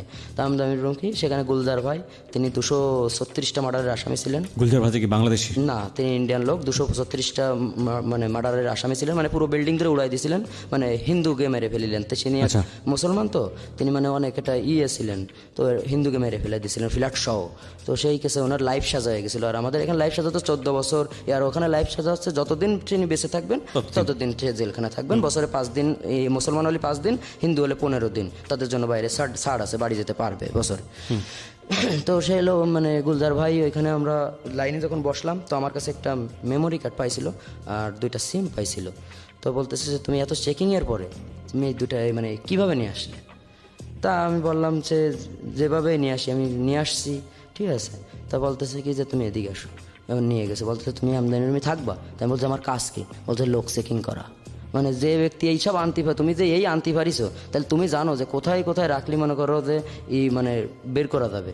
এখন ওই আমি বললাম কি যে আমার ওই দোষরে না নিয়ে তো আমি কোনো জায়গায় মনে করেন থাকবো না, ওটা যদি আমাকে নিতে হলে ওকেও নিতে হবে। ওকেও নিতে হবে, ঠিক আছে। তো বললো যে 2 জন তাহলে তোমরা রান্না বাড়া করবা। তাই আমি বললাম হ্যাঁ আমরা রান্না বাড়া পারি, আমরা তো এখানে তো আমাদেরকে বিষয় তো আছে, রান্না বাড়া করতে পারি। তা ওরা কিন্তু জেলখানার খাবার খাতো না, আমদানি রুমে যে কজন থাকতো ওরা থাকতো হচ্ছে 14-15 জন লোক থাকতো। তা ওরা কিন্তু ওই ভিআইপি রুম এটা যাকে বলে, ওখানে শুধু আমদানি রুমে আসামি আসে, পরের দিনকে বিভিন্ন ওয়ার্ডে দিয়ে দেয়, ওই যে কেস টেবিলে নিয়ে খানার মতো আর কি। জি, আর ওইখানে থাকে আছে তারা ভিআইপি, তারা মানে বড় বড় শিক্ষিত লোক, তারা ওই অফিসিয়াল কাজবাজও করে জেলখানার, ওরা আলাদা মানে অন্য কাজ করে, কিন্তু লকআপের টাইমে আবার লকআপে আসতে হবে। তো সেই ক্ষেত্রে আমরা ওনার ওইখানে থাকতে লাগলাম, হিটারে রান্না করে, ওনার অনেক সবসময় ভালো খাবার দাবার খাওয়াতো, মানে জেলখানার খাবার আমাদের খেতে হতো না, এমন একটা অবস্থা। ঠিক তার মানে কিছুদিন পরেই আমাদের সাজা শেষ হয়ে গেল। সাজা শেষ হয়ে গেলে যে 185 দিন হয়ে গেল, এবার আমরা হয়ে গেলাম আরপি, মানে আমাদের সাজা শেষ। এবার আমাদের বাড়ির জন্য আমাদের আসতে হবে, কিন্তু বাড়ির জন্য আসতে গেলে আরও কিছুদিন লাগবে, সিরিয়ালে যেদিন আমরা পড়বো গাড়ির। এবার আমাদের সিরিয়াল পটি মনে করেন যে আরও মানে 20-22 দিন লেগে গেল সে গাড়ির সিরিয়াল পাতি সাজা কাটা শেষের পরে, মানে ইন্ডিয়ান গাড়িতে করে বাংলাদেশে পাঠিয়ে দেবে। হ্যাঁ, ওরা বর্ডারে এনে রাত তখন রাত্রেবেলা ছাড়ে, ওরা দিনের বেলা ছাড়ে না, ঠিক আছে। সন্ধ্যার সময় আমাদের ওইখানে নিয়ে যেয়ে ওইখান থেকে এক একজনরে এক এক জায়গায় ছাড়ে, ঠিক আছে। আমাদের ছাড়িল হচ্ছে সেই কলম বাজার, মানে এই দিকে রাজশাহীর এইদিকে আমাদের বর্ডার। আমরা মনে আছে ভালোভাবে, রাত্রেবেলা আমাদের বাস থেকে নামতে দিছিল না, ওই যে প্রস্রাব করে গেছিলাম, প্রস্রাবের তাড়নায় মানে কি বলবো, পুরো 8-9 ঘন্টা কোনো প্রস্রাব করতে পারছিলাম, এত কষ্ট হচ্ছিল। মানে বোতল দিচ্ছে কিন্তু বোতলের মধ্যে হচ্ছে না আমার, আমি কি করতে পারি। এবার রাত্রেবেলা সেই জায়গায় নামাই দিচ্ছে, তার কাটা পার হয়েছি হয়ে, এবার বড় একটা নদী, ওইখানে বড় নদী, আর ওই নদী মেয়ে ছেলে আমাদের সব একসঙ্গে ছেড়ে দিছিল, মানে অনেক লোক তো ওইখানে, বাংলাদেশি বহুত লোক ওই জায়গা। তখন আমাদেরকে ওইখানে নিয়ে যায় ছেড়ে দিলে আমরা চলে আসি কীভাবে, এই কাপড় চাপড় নিয়ে আসছে বা আমাতে, আর পুরো উলঙ্গ হয়ে 7টায় মনে করেন ওই পারে যে উঠি। এখন পুরো অন্ধকার, কিছু কিন্তু চোখে দেখি না। আসার আগে আমার এবার গুলজার ভাই কিন্তু টাকা দিয়ে দিয়েছিল, কিছু বাংলাদেশ টাকা ছিল ওনার কাছে, তো আমার 2000 টাকা দিয়ে দিয়েছিল। ওই টাকাটা আবার কিন্তু চেক হয়, কিন্তু আমাকে আনার আগে 3টে ক্যাম্পে চেক করে, তা 3 ক্যাম্পের 1 ক্যাম্পেও আমাদের কাছে কিন্তু টাকা পাইছিল না, ঠিক আছে। তা আমি তো টাকা মনে করেন অন্য জায়গায় রেখে দিয়েছিলাম। দেওয়ার পর ভিতরে এই পাশে আসলাম, আসার পর একটা লোক আসলো, মহিলা আর একটা ছেলে। রাতেরবেলা ওই মিল পার হয়ে ওই ছেলেরা বলতেছে ভাই আমাদের বাসায় থেকে যান। তো ওরা কি করে, ওটা বদরের পাশে বাড়ি, তো ওরা ওদের বাসায় থাকতে গেলে, ওই রাতটুক থাকতে গেলে ওদের কিছু টাকা দিতে হয়, এইটুকু ওদের লাভ। তো আমরা দিলাম, দিয়ে আমরা কিন্তু কলম বাজার চলে গেলাম, ওখান থেকে ওইখান থেকে সোজা নপড়ায় চলে আসলাম। এসে তার 2-3 দিন পরেই শিমুল ভাই মানে মার্ডার হয়ে গেল। জানলেন কিভাবে? আমরা আসার 2-3 দিন পরেই। ঘটনাটা কি ছিল? ঘটনাটা ছিল ওই দিনও হরতাল ছিল, হরতালের সময় ভাই মনে করেন যে সকালবেলা বেরোবে, তো বাইরে ওই সেই সামাদ তো ভাই সে মনে করেন যে মারার প্ল্যান ভাই, হ্যাঁ ও তো মনে করেন ওদের সাথে প্ল্যান করে বাইরে করছে, ভাই আপনারা দেখলি তো মনে করেন এমনি সবাই ভয় পায়, আপনার এসব নিয়ে আর কি দরকার, ঠিক আছে, আপনি এমনি যাই গেটেতে দাঁড়ান, কোনো সমস্যা নেই। এদিকে ওই দিন চারিপাশ থেকে একসাথে মানে ওরে মারিয়ে ফেলবে এরকম একটা পরিকল্পনা, ঠিক আছে। পিছন দিক মানে দিক থেকে সবাই একসঙ্গে অন্তত প্রায় 1-1.5 হাজার লোক এসে মনে করেন ওর প্রথমে বোম মারেছে ওর গাড়ির পরে, ও তো গাড়িতে ছিল না, ও তো বাইরে ছিল, থাকলে ওর শালা থাকতো ওর সঙ্গে, ওর শালা করে এবার পুলিশ বাড়ির মধ্যে দৌড়ে ঢুকে গেছে। পুলিশ বাড়ির মধ্যে ওই যে বটি ওরা রান্না করে বাবস্তিরা, ওই জায়গাতে বটি এনে পুলিশ বাড়ির মধ্যে পুলিশ সব মনে করেন যে ভিতরে ঢুকে গেছে, পুলিশ বেরোইলো না, ও একদম ওই জায়গায় বসে জবই করে দিয়েছিল ওই পুলিশ বাড়ির মধ্যেই ওই শিমুলকে। এখানে একটা ছোট্ট বিরতি নিতে চাই ফয়সাল। ছোট্ট একটা বিরতির পর আমরা আবারও আপনার কাছে ফিরে আসবো।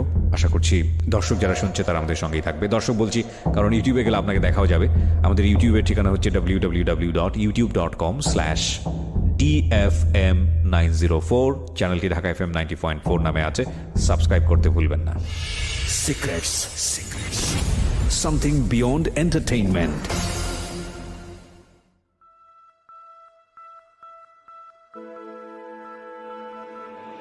Love, hate, challenge, motivation, lies, truth, impossible, virtue, morality. Something beyond entertainment. Welcome to my stage of reality. Stay tuned.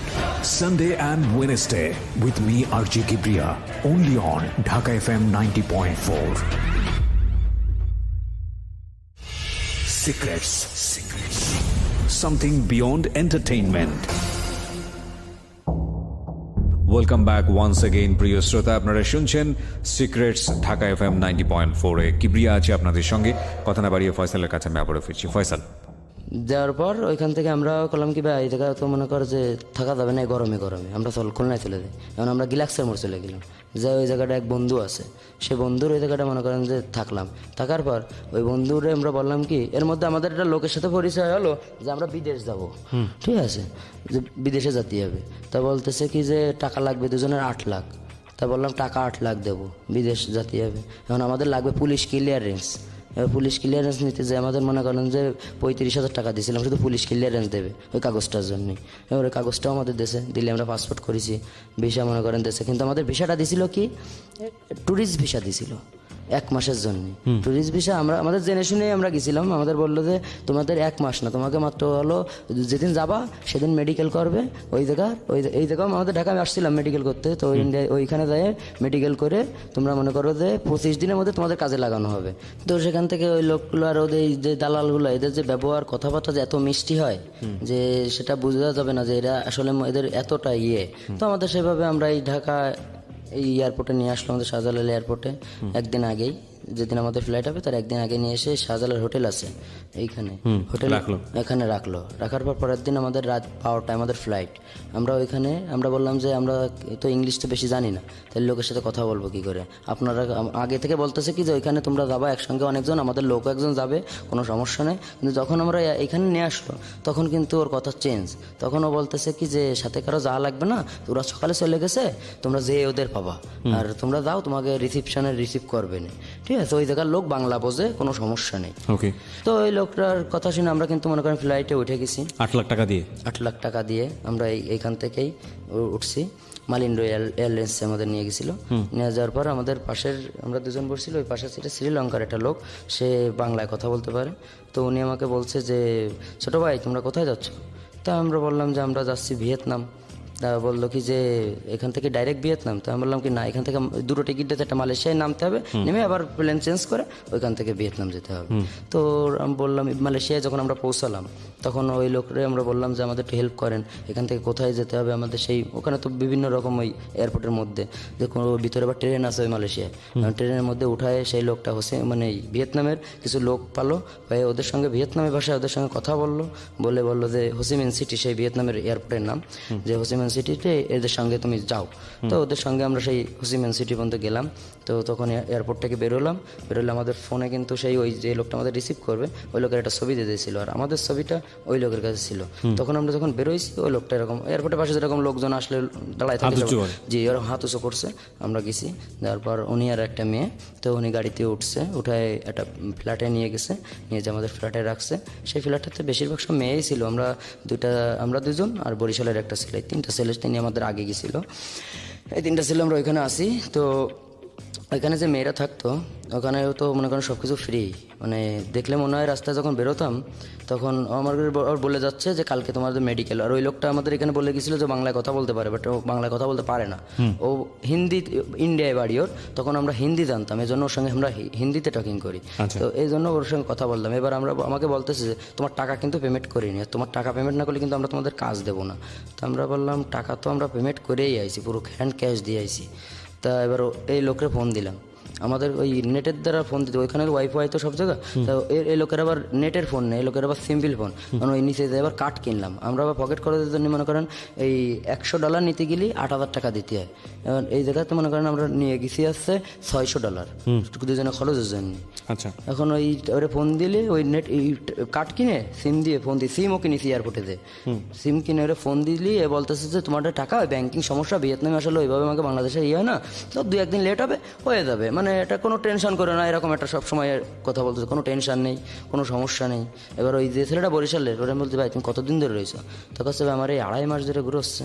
তো আমি বলতেছি টাকা তোমার কাজ দিইনি? তা কাছে না ভাই আমার এবার পাশের রাষ্ট্রে ফাটায় আবার ভিসার মেয়াদ বাড়ায় নিয়ে আসলো, তুমি 1 মাসের ভিসা কাছে তোমাকে যেরকম 1 মাসের ভিসা দিয়েছে এই 1 মাস শেষ হতে দেয় না, তোমাকে পাশের রাষ্ট্রের থেকে ঘুরে নিয়ে আসবে, নিয়ে এসে আবার ভিসার 3 মাস ভিসার মেয়াদ বাড়ায় নিয়ে আসবে, ঠিক আছে? তা আমি বললাম তো কাজ কী দেবে না? কাছে ভাবগো তুই তো বুঝতেছি না। আমি বললাম এত লেট করার সময় নেই, ঠিক আছে? এখন এই করতে করতে 17 দিন হয়ে গেল, আমরা সারাদিন কী করবো, দুজনে শুধু ঘুরে বেড়াতাম, এ পার্কে ও পার্কে ছবি তুলে একটু ফেসবুকে ছাড়তাম, আর ওই জায়গায় মনে করেন তো মানে আমরাই দেখতেছি যে সব সাদা, শুধু আমরাই কালো, এরকম একটা অবস্থা, সব হাফ প্যান্ট পরা, ঠিক আছে? আর কারোর সাথে বাজার করতে যেতাম ওই আঙ্গুল দিয়ে এরকম দেখাতাম। আর ওই রুমি যাদের সঙ্গে কথা বলতাম যেসব মেয়েরা, সবার সঙ্গে মনে করেন সেই ফিরি গোসল করতে গেলে মনে করেন তো সেই মানে ওদের সঙ্গেও সব কিছু কাজে আমরা লিপ্ত থাকতাম, একসঙ্গে টিভি মিভি দেখাকালীন ওই মদ টদ খেয়ে মনে করেন ওই দিকে তো মদ সবসময় ওপেনলি চলে, মদ টদ খেয়ে ওদের সঙ্গে শারীরিক ই করে এবার ওদের সঙ্গে কথা বলতাম, মোবাইলে ট্রান্সলেট করতাম। আমি বাংলায় বললে ভিয়েতনাম টু বাংলা মনে করেন করে নিয়েছিলাম, আমি বাংলায় বললে ওকে ভিয়েতনামের ভাষা বুঝে দিত, ওর মুখের সামনে ধরতাম, ও ভিয়েতনামের ভাষায় বললে আমার বাংলায় বুঝে দিত, এবার ওদের সঙ্গে আমাকে কথা বলতাম। তো কথা বলতে বলতে ওই এয়ারপোর্টে চাকরি করে একটা মেয়ে আমাদের নিচের ফ্ল্যাটে থাকতো, ওই মেয়ের সঙ্গে আর কি ওই কথা বলতে বলতেই ওই মেয়ের সঙ্গে আমরা যখন আমি নিজেই যখন তার সঙ্গে শারীরিক ই করতেছি, তো তখন আমি ওরা ওই ট্রান্সলেটে বলতেছি যে আমি কি এইখান থেকে আমি কোথাও অন্য কোথাও চলে যেতে পারবো, চাকরি কোনো ব্যবস্থা হবে? তা বলতেছে কি যে না তুমি ব্যাক করো বাংলাদেশ, ঠিক আছে, ব্যাক করে তারপর তুমি অন্য জায়গায় করতে পারবে, কিন্তু এইভাবে হবে না, তো পুলিশই তোমার ধরবে। ওকে, তখন রানিটা বললাম যে কী করবি দোষ? তা কচ্ছে কি যে শোন হাতে টাইম আছে আর 7 দিন আমাদের মেয়াদ শেষ হতে, তা এদিকে এরও বাপ গতি বেশি মনে হচ্ছে না, ফোন রিসিভ করে না, শুধু করে টেনশন করে না। আর ওই লোকটা আমাকে যে লোক রিসিভ করলো বলতে তোমাদের আর এখানে কতদিন রাখো, তোমাকে খাওয়া দাওয়ার টাকা কিন্তু সে লোক আর দিচ্ছে না, প্রথম 2-1 দিন দিয়েছে, এরপর নিজের গাড়ির টাকা দিয়ে খরচ করতেছে। তো ওই জায়গায় মনে করেন যে ওই $100 মানে ওই জায়গায় মেলা টাকা, ঠিক আছে, ওই জায়গায় টাকার মান নেই ভিয়েতনাম দেশের। তা ওই বাজারঘাট করে খাই আর মনে করেন সবসময় মদ টদ খাই ঘুরে ফিরে থাকি, পার্কে যাই ই করি। এবার ওই জায়গায় এক লোক পেলাম, সেই ছেলে, তার সঙ্গে ঘুরে ফিরে এবার বললাম কি দোস্ত টাইম তো শেষ, তাহলে চল আমরা চলে যাই, ঠিক আছে? এই লোকটা বললাম কি আমরা কি চলে আসবো? এই লোক বললো আসো। এবার আমরা মনে করেন ওইখান থেকে এয়ারপোর্টে গেলাম, এবার কিছু ওই ভিয়েতনামি টাকার থেকে গেল, ওই টাকা ভাঙ্গাইছে, ও টাকা তো অন্য জায়গায় চলবে না, এখন ওই যে পকেটে রয়েছে, তো ওর টাকা চলবে না, তো খেয়ারবো করলাম খাইয়ে দে শেষ করি, ডলারটা নিয়ে যায়, ডলার তো ভাঙানো যাচ্ছে সব জায়গায়, কিন্তু ওকে দেশের টাকা তো ভাঙাতে পারবো না। ওই টাকা এয়ারপোর্টে যাইয়ে মনে করেন যে রাত্রেবেলা ফলমল এদিক সেদিক খেলাম, আর এয়ারপোর্টে যাই মদ টদ খাইয়ে টাকা কিন্তু প্রায় ই করেছি, আর অল্প কিছু টাকা ওই এমনি রেখে দেওয়ার জন্য সিতিশবের কাছে রেখে দিয়েছিলাম, দিয়ে আমরা বাংলাদেশ চলে আসি। আসলে এই জায়গাটায় রনি আসলে এয়ারপোর্টে সেই লোক আমাকে রিসিভ করতে আসে, আসলে রনি কাছ থেকে রে এই জায়গা কি মেরে দেবো? তো আমি করছি কি যে না, ওর নপড়ায় যেহেতু ওর ই রয়েছে, ওর বউ আর মেয়ে রয়েছে ওই জায়গা, অতএব ওরা আমি পাচ্ছি, কোনো সমস্যা নেই। কিন্তু ও জানতো না যে ওরা কোন জায়গায় ভাড়া থাকে, এটা আমরা জানতাম। ওকে, ঠিক আছে, আমরা কিন্তু ডাইরেক্টলি আইসেই কিন্তু সেই বাড়ি চলে গেছি যে বাসায় ও ভাড়া থাকতো, যাই দেখি বাড়ি কিন্তু কেউ নেই। এবার শুনতেছি কোন জায়গায় গেছে, সে ভাড়ায় বাড়ির লোকরে, তা বলতেছে ও তো বাপের বাড়ি গেছে, ঠিক আছে, ভালো কথা। বাপের বাড়িতে সেদিন ছিল হচ্ছে শুক্রবার, উনি এবার শনিবার দিন মেয়ের মাদ্রাসা সকালবেলা চলে আসে, আসলে এবার মেয়ের মাদ্রাসায় নিয়ে যাচ্ছে, মেয়ের মাদ্রাসায় দিয়ে আসে, দিয়ে আসে এবার মেয়ে যখন ওই মাতে মেয়ের দিয়ে চলে আসে, মেয়ে যখন একা একা আসতেছে, তখন ওরে মেয়েটারে আমরা বলতেছি কি যে আপু ওঠো, তোমার আব্বুর নাম হাসান না? তা বলতেছে কি যে হয়। তা আমি বলতেছি কি আরে তোমার তো বাড়ি মানে আমার বাড়ি এই দিকেই, তো চলো সমস্যা নেই, ছোটো মানুষ তো। ও কিন্তু আমাদের সঙ্গে কিন্তু গেছে, গেলে ওরে মনে করেন যে খুব ভালো ব্যবহার করে ওরে কিন্তু একটা রেখে কিডন্যাপ, যাই হোক ওরে মনে করেন যে কোনো খারাপ কোনো ইয়ে করিনি, ওর খুব ভালো ছোটো মানুষ। এবার ওর বাপরে ফোন দিছি, দিয়ে বলতেছি কি যে আমাদের টাকা কোন সময় দিবি? তা বলতেছে কি যে বাপ কিরাম কথা করছে? আমি বলছি বাপ টাপ বলার দরকার নেই, বাপ মাপ দরকার নেই, টাকা কোন সময় দিবা সেই কথা বলো। এখন বলতেছে কি যে সে টাকা তো মনে করো যে আমি আমার বসের কাছে দিছি, আমি তো আসলে ওই জায়গার ওই রকম বস না, আমি তো আসলে সে জায়গার একটা স্টাফ, আমি কাজ করি, এখন বস দিয়ে এরকম করবে আমি বুঝতে পারিনি, যেটাই মানে হয় আর কি সময়। তো আমি এবার বলতেছে আমার কাছে 4 লাখ টাকা আছে, তো সেই টাকাটা তোমরা এখন নিতে পারো, ওই টাকা নেই ই করো, তোমাকে পিছনে তো অনেক খরচ খরচা গেছে। আমি করছি কি যে আচ্ছা ঠিক আছে, সে 4 লাখ নিয়ে আসো। এখন ও কিন্তু সেই 4 লাখ টাকা আমাদের দেশে। আমি বলছি তুমি আমাকে একটা চেক দাও, ঠিক আছে, তোমার টাকা নগদ টাকা দিয়ে দোকানে, তুমি আমার একটা চেক দাও। আমার ছিল এই যে আমার যদি চেক দেয়, আমি ওই চেকটা নিয়ে যদি থানায় যদি কেস করি, তাও যতদিন টাকা শোধ না হবে ততদিন ওর কিন্তু কোর্টে যাতায়াত করবে, এটুকু কিন্তু আমার ছিল। কিন্তু ও কিন্তু আমাকে চেক দেয়নি, ক্যাশ দিয়েছে। ক্যাশ দিছে। কিন্তু ওরাও তো শিয়ানা, ওরা আমাকে ক্যাশ দিয়েছে। দিলে 4 লাখ টাকা যখন পেয়ে গেছি, তখন ওই মেয়েটারে আমরা কিন্তু বাড়ি পৌঁছে দিয়ে আইছি। দিয়ে আসে ওই লোকটারে কিন্তু ওই যে আমাকে টাকা দিতে আইছে, ওই জায়গায় কিন্তু ওরা কিন্তু রনি কিন্তু ওই আজমারা করে ফেলেছে। ফেলে ওই জায়গায় এসে এখনও অসুস্থ আছে, এখনও সুস্থ হয়নি সেভাবে। ওইখান থেকে এবারে রনির বললাম, ভাই যা গেছে গেছে, তুই কাজ পারিস, মনে কর যে আমরা এখন একটা ভালোভাবে জীবনযাপন শুরু করতে হবে। এর মধ্যে আমাদের নেশা কিন্তু মনে করেন চলতেই আছে। নেশা তো মনে করেন যে যেমন এখন আমরা মাঝে মধ্যে করি, ফ্রিজে আমাদের মদ রেখে দিই, ওই মাঝে মধ্যে সপ্তাহে একদিন শুক্রবারে বা বৃহস্পতিবারে রাত্রেবেলা খাই, শুক্রবারে ঘুমাই থাকি, এরকমভাবে নেশা হয়। তাছাড়া মনে করেন যে আগে যে প্রফেশনাল 24 ঘন্টা ঘুমান্ত অবস্থা বাদে সবসময় মনে করেন নেশার পরে থাকতাম, সেই নেশাটা এখন আর করি না। আর ওরা একটা হোল্ডিংয়ের দোকান করছি, আর আমরা জমি কিনেছি, এখনো বাড়ি করা হয়নি। আপনারা দুজনই আমরা একসঙ্গে। আর ওই ওর দোকানে ও থাকে, আর আমি রাত্রেবেলা এসে ওই গ্রিলগুলো পয়েন্ট মেরে রাখি। আমি সারা রাত এসে ওই কাজ থেকে এসে আমি আবার জব করি, ওইখান থেকে এসে রাত্রেবেলা আবার ফুল হোল্ডিং করি। আল্লাহর মতো আমরা জমি কতটুকু কিনেছেন? 5 শতক জমি কিনেছি বাড়ি করার জন্য। জি। 2 ভাই মিলে বাড়ি করবেন? জি। 15 লাখ টাকা দাম নিয়েছে। 5 শতক জমি? জি। ওই যে টাকা ইনকাম করেছিলেন সে টাকাটা আটকায় রাখছেন? জি, সে টাকা এখনো আছে আমাদের, আরো কিছু টাকা আছে। তো মনে করেন আরো কিছু টাকা আর না জমায় তো মনে করেন বাড়িতে। ভবিষ্যৎ পরিকল্পনা কি? ভবিষ্যৎ পরিকল্পনা এই দুইজন একসঙ্গে থাকবো। আমরা দুজন মাঝে মধ্যে আবার বসে করে বলি যে দোস্ত বিয়ে করা যাবে না, বিয়ে করলে দেখা গেলো পরের মায়ের জন্য, আবার আমাকে দেখা গেলো সম্পর্কটা কিরম হয়ে গেলো। তার কাছ থেকে ওই 500 টাকার স্ট্যাম্পে সই দিয়ে নেবো যে রাত্রেবেলা ওই কলের গাড়িগুলো খুশি করবা, চলে যাবো, ঠিক আছে। আমি বললাম এখন মন মানসিকতা ওইরকম, তাই গেলো মন মানসিকতা তখন আমাদের চেঞ্জ হয়ে গেল, ঠিক আছে। বলতেছে মন ঠিক থাকলে সব ঠিক হয়ে যাবে। এখন বাকিটা পরবর্তীতে কি হবে না হবে। আমি শেষের দিকে এসে ওকে কি প্রশ্ন করবো আমি ঠিক বুঝে উঠতে পারছিলাম না যে আজকের এই গল্পের মোরালিটিটা কোথায়, বা আজকের এই সিক্রেটসটা যেটা একটানা শুনেছি আমি, কোনো ইন্টারাপ্ট করিনি, এবং আপনারাও অনেকে নিঃশ্বাস বন্ধ করে শুনেছেন ওর গল্পটা, সিনেমাকেও হার মানায়। কি প্রশ্ন করার আছে ওকে? আপনার বয়স কত বলছিলেন? 23 বছর বয়সে। ওর জীবনের ভুল কোথায় বলেন? ওর জীবনের অপরাধ তো আছে অনেকগুলো, 4টা মার্ডার করেছে, এবং যার ছত্রছায়া ছিল শিমুল। এই শিমুল যদি মারা না যেত বা যদি উনি বেঁচে থাকতেন, তাহলে হয়তো ওরা এখনও এইসব কুকর্মের মধ্যে থাকতো, যদি আমি ভুল না বলে থাকি। আসলেই তো তাই। ওনার মারা যাওয়ার পরে মূলত আপনার আত্মগোপনে আছেন, এবং আপনি একটা কাজে আছেন একটা প্রতিষ্ঠানে, ও ওর মতো করে একটা দোকান দিয়ে আছে, নইলে হয়তো বা অন্যরকম হতো। তো এই জীবনে, এই 23 বছরের জীবনে ও যেই বাস্তবতার মুখোমুখি হয়েছে, সেটা মূলত একটা পরিবার না থাকার কারণে, সেটা মূলত ওর পরিবারের অবহেলার কারণে। এবং একটা মানুষ আসলে স্বেচ্ছায় কখনো খারাপ হয় না। ও যার কথা বলেছে রনিকে যদি আমরা কনফেস করাই, রনিকে যদি নিয়ে আসি এখানে, তাহলে রনির পেছনেও হয়তো একটা শক্তিশালী গল্প আছে, যে গল্পটা জানলে আপনার হয়তো রনিকেও প্রশ্ন করতে ইচ্ছে করবে না যে এত অপরাধ কেন করেছেন। আপনি কেন বললেন? আপনাকে একটা খালি এই প্রশ্নটা দিয়ে আমি শেষ করতে চাই, এই গোপন কথাগুলো আজকে আপনি লাখ লাখ মানুষের সামনে কেন বললেন? এই কথাটা আমরা যেখানে আপনি যেদিনকে রেকর্ডিংটা পাঠালাম, তখন কিন্তু আমরা কিন্তু দুজনে একসঙ্গে, আমার কিন্তু রেকর্ডিংটা শুনছেন কিনা আমার কিন্তু কথা বেঁধে যাচ্ছিল। আমি কিন্তু পাশ থেকে রনি ইন্সপায়ার করছিল, রনি বলছিল। হ্যাঁ, রনি আর আমি দুজনে নামাজ পড়ছি, শুক্রবারের দিনই ঘটনা রেকর্ডিংটা পাঠাইছিলাম। নামাজ পড়ে এসে দুজনে ভাত খাই, আমি রান্না করে গোসল করে নামাজ পড়তে গেছি দুজনে করে, এবার এসে ঘরে এসে দুজনে বসে, ওই দিন বৃহস্পতিবার রাত্রেবেলা আর মদ খাইনি, ওই সময়টা বসে পড়ে মদ খাচ্ছি। খেয়ে এবার রনিরে বলতেছি ওই যে নাম্বারটা রাখিলাম আপনার সেই করা আছে, আপনার রেকর্ডিং করা আছে, ওই সেই নাম্বারটা একটু ফোন দিয়ে দেই, একটু মনে কর যে রেকর্ডিং ফাটাই, ঠিক আছে। তাই মনে করেন হালকা একটু পাঠাচ্ছিলাম। রনি আমার বলতেছে যে দোস্ত তুই যা, কিন্তু ফিনিশিংয়ে একটা কথা বলবি যে আমাকে দুই বন্ধুর জন্য সম্পর্কটা মনে করে যে যেরকম আত্মা মিল আছে এরকম যেন থাকে, সবাই মানে লক্ষ মানুষ তো শুনবে, তা সবাই যেন সেই দোয়াটা অন্তত 1 মিনিটের জন্য হলেও করে, যে কারো না কারো দোয়া যদি আল্লাহ কবুল করে, যে আমাদের সম্পর্কটা যেন অটুট থাকুক, আর যেন আমরা যেন কোনোদিন যেন কারোর আর কোনো খারাপ ব্যবহার না করা লাগে, মানুষের সঙ্গে যেন এরকম পরিস্থিতির আর শিকার না হয়। সেটা আপনাদের নিয়তের উপর নির্ভর করে, কারণ আপনাদের সামনে 2টো এক্সাম্পল আছে। যারা এই খারাপ কাজগুলো করেছে, আপনার ভাই আপনার হাতেই কিন্তু খুন হয়েছে, আপন ভাই না বলেও সম্পর্কের তো ভাই। আপনি যার ছত্রছায়ায় আজকে এত দূর পর্যন্ত এসছেন, শিমুল, সেও কিন্তু অকাল মৃত্যু। এবং আপনি দেখেছেন যে যারাই লাইনে থাকে তাদের কারোরই চুল পাকে না বলতে চুল পাকে না বলতে বলেছে যে যারা চুল পাকার আগেই মারা যায়। আচ্ছা, তো আপনারা বুঝতে পেরেছেন, আপনার নিজের জায়গা থেকে উপলব্ধি আছে। তো আমার মনে হয় কি আপনাদের দুজনের মনের মধ্যে একটা সুন্দর স্বপ্ন ঢুকিয়ে দেওয়া উচিত। যে মানুষের মনে স্বপ্ন বাঁচে, যে মানুষের ভবিষ্যৎ স্বপ্ন থাকে, সেই মানুষ খুব সহজে বিপথে যায় না। আপনারা এখন পর্যন্ত 23 বছর ধরে, এই যে 23 বছরের জীবনে সবচেয়ে আপনার মানে ভালো থাকার জায়গাটা হচ্ছে আপনারা দুজনের বন্ধু। এটা হচ্ছে আপনাদের সবচেয়ে ভালো থাকার জায়গা।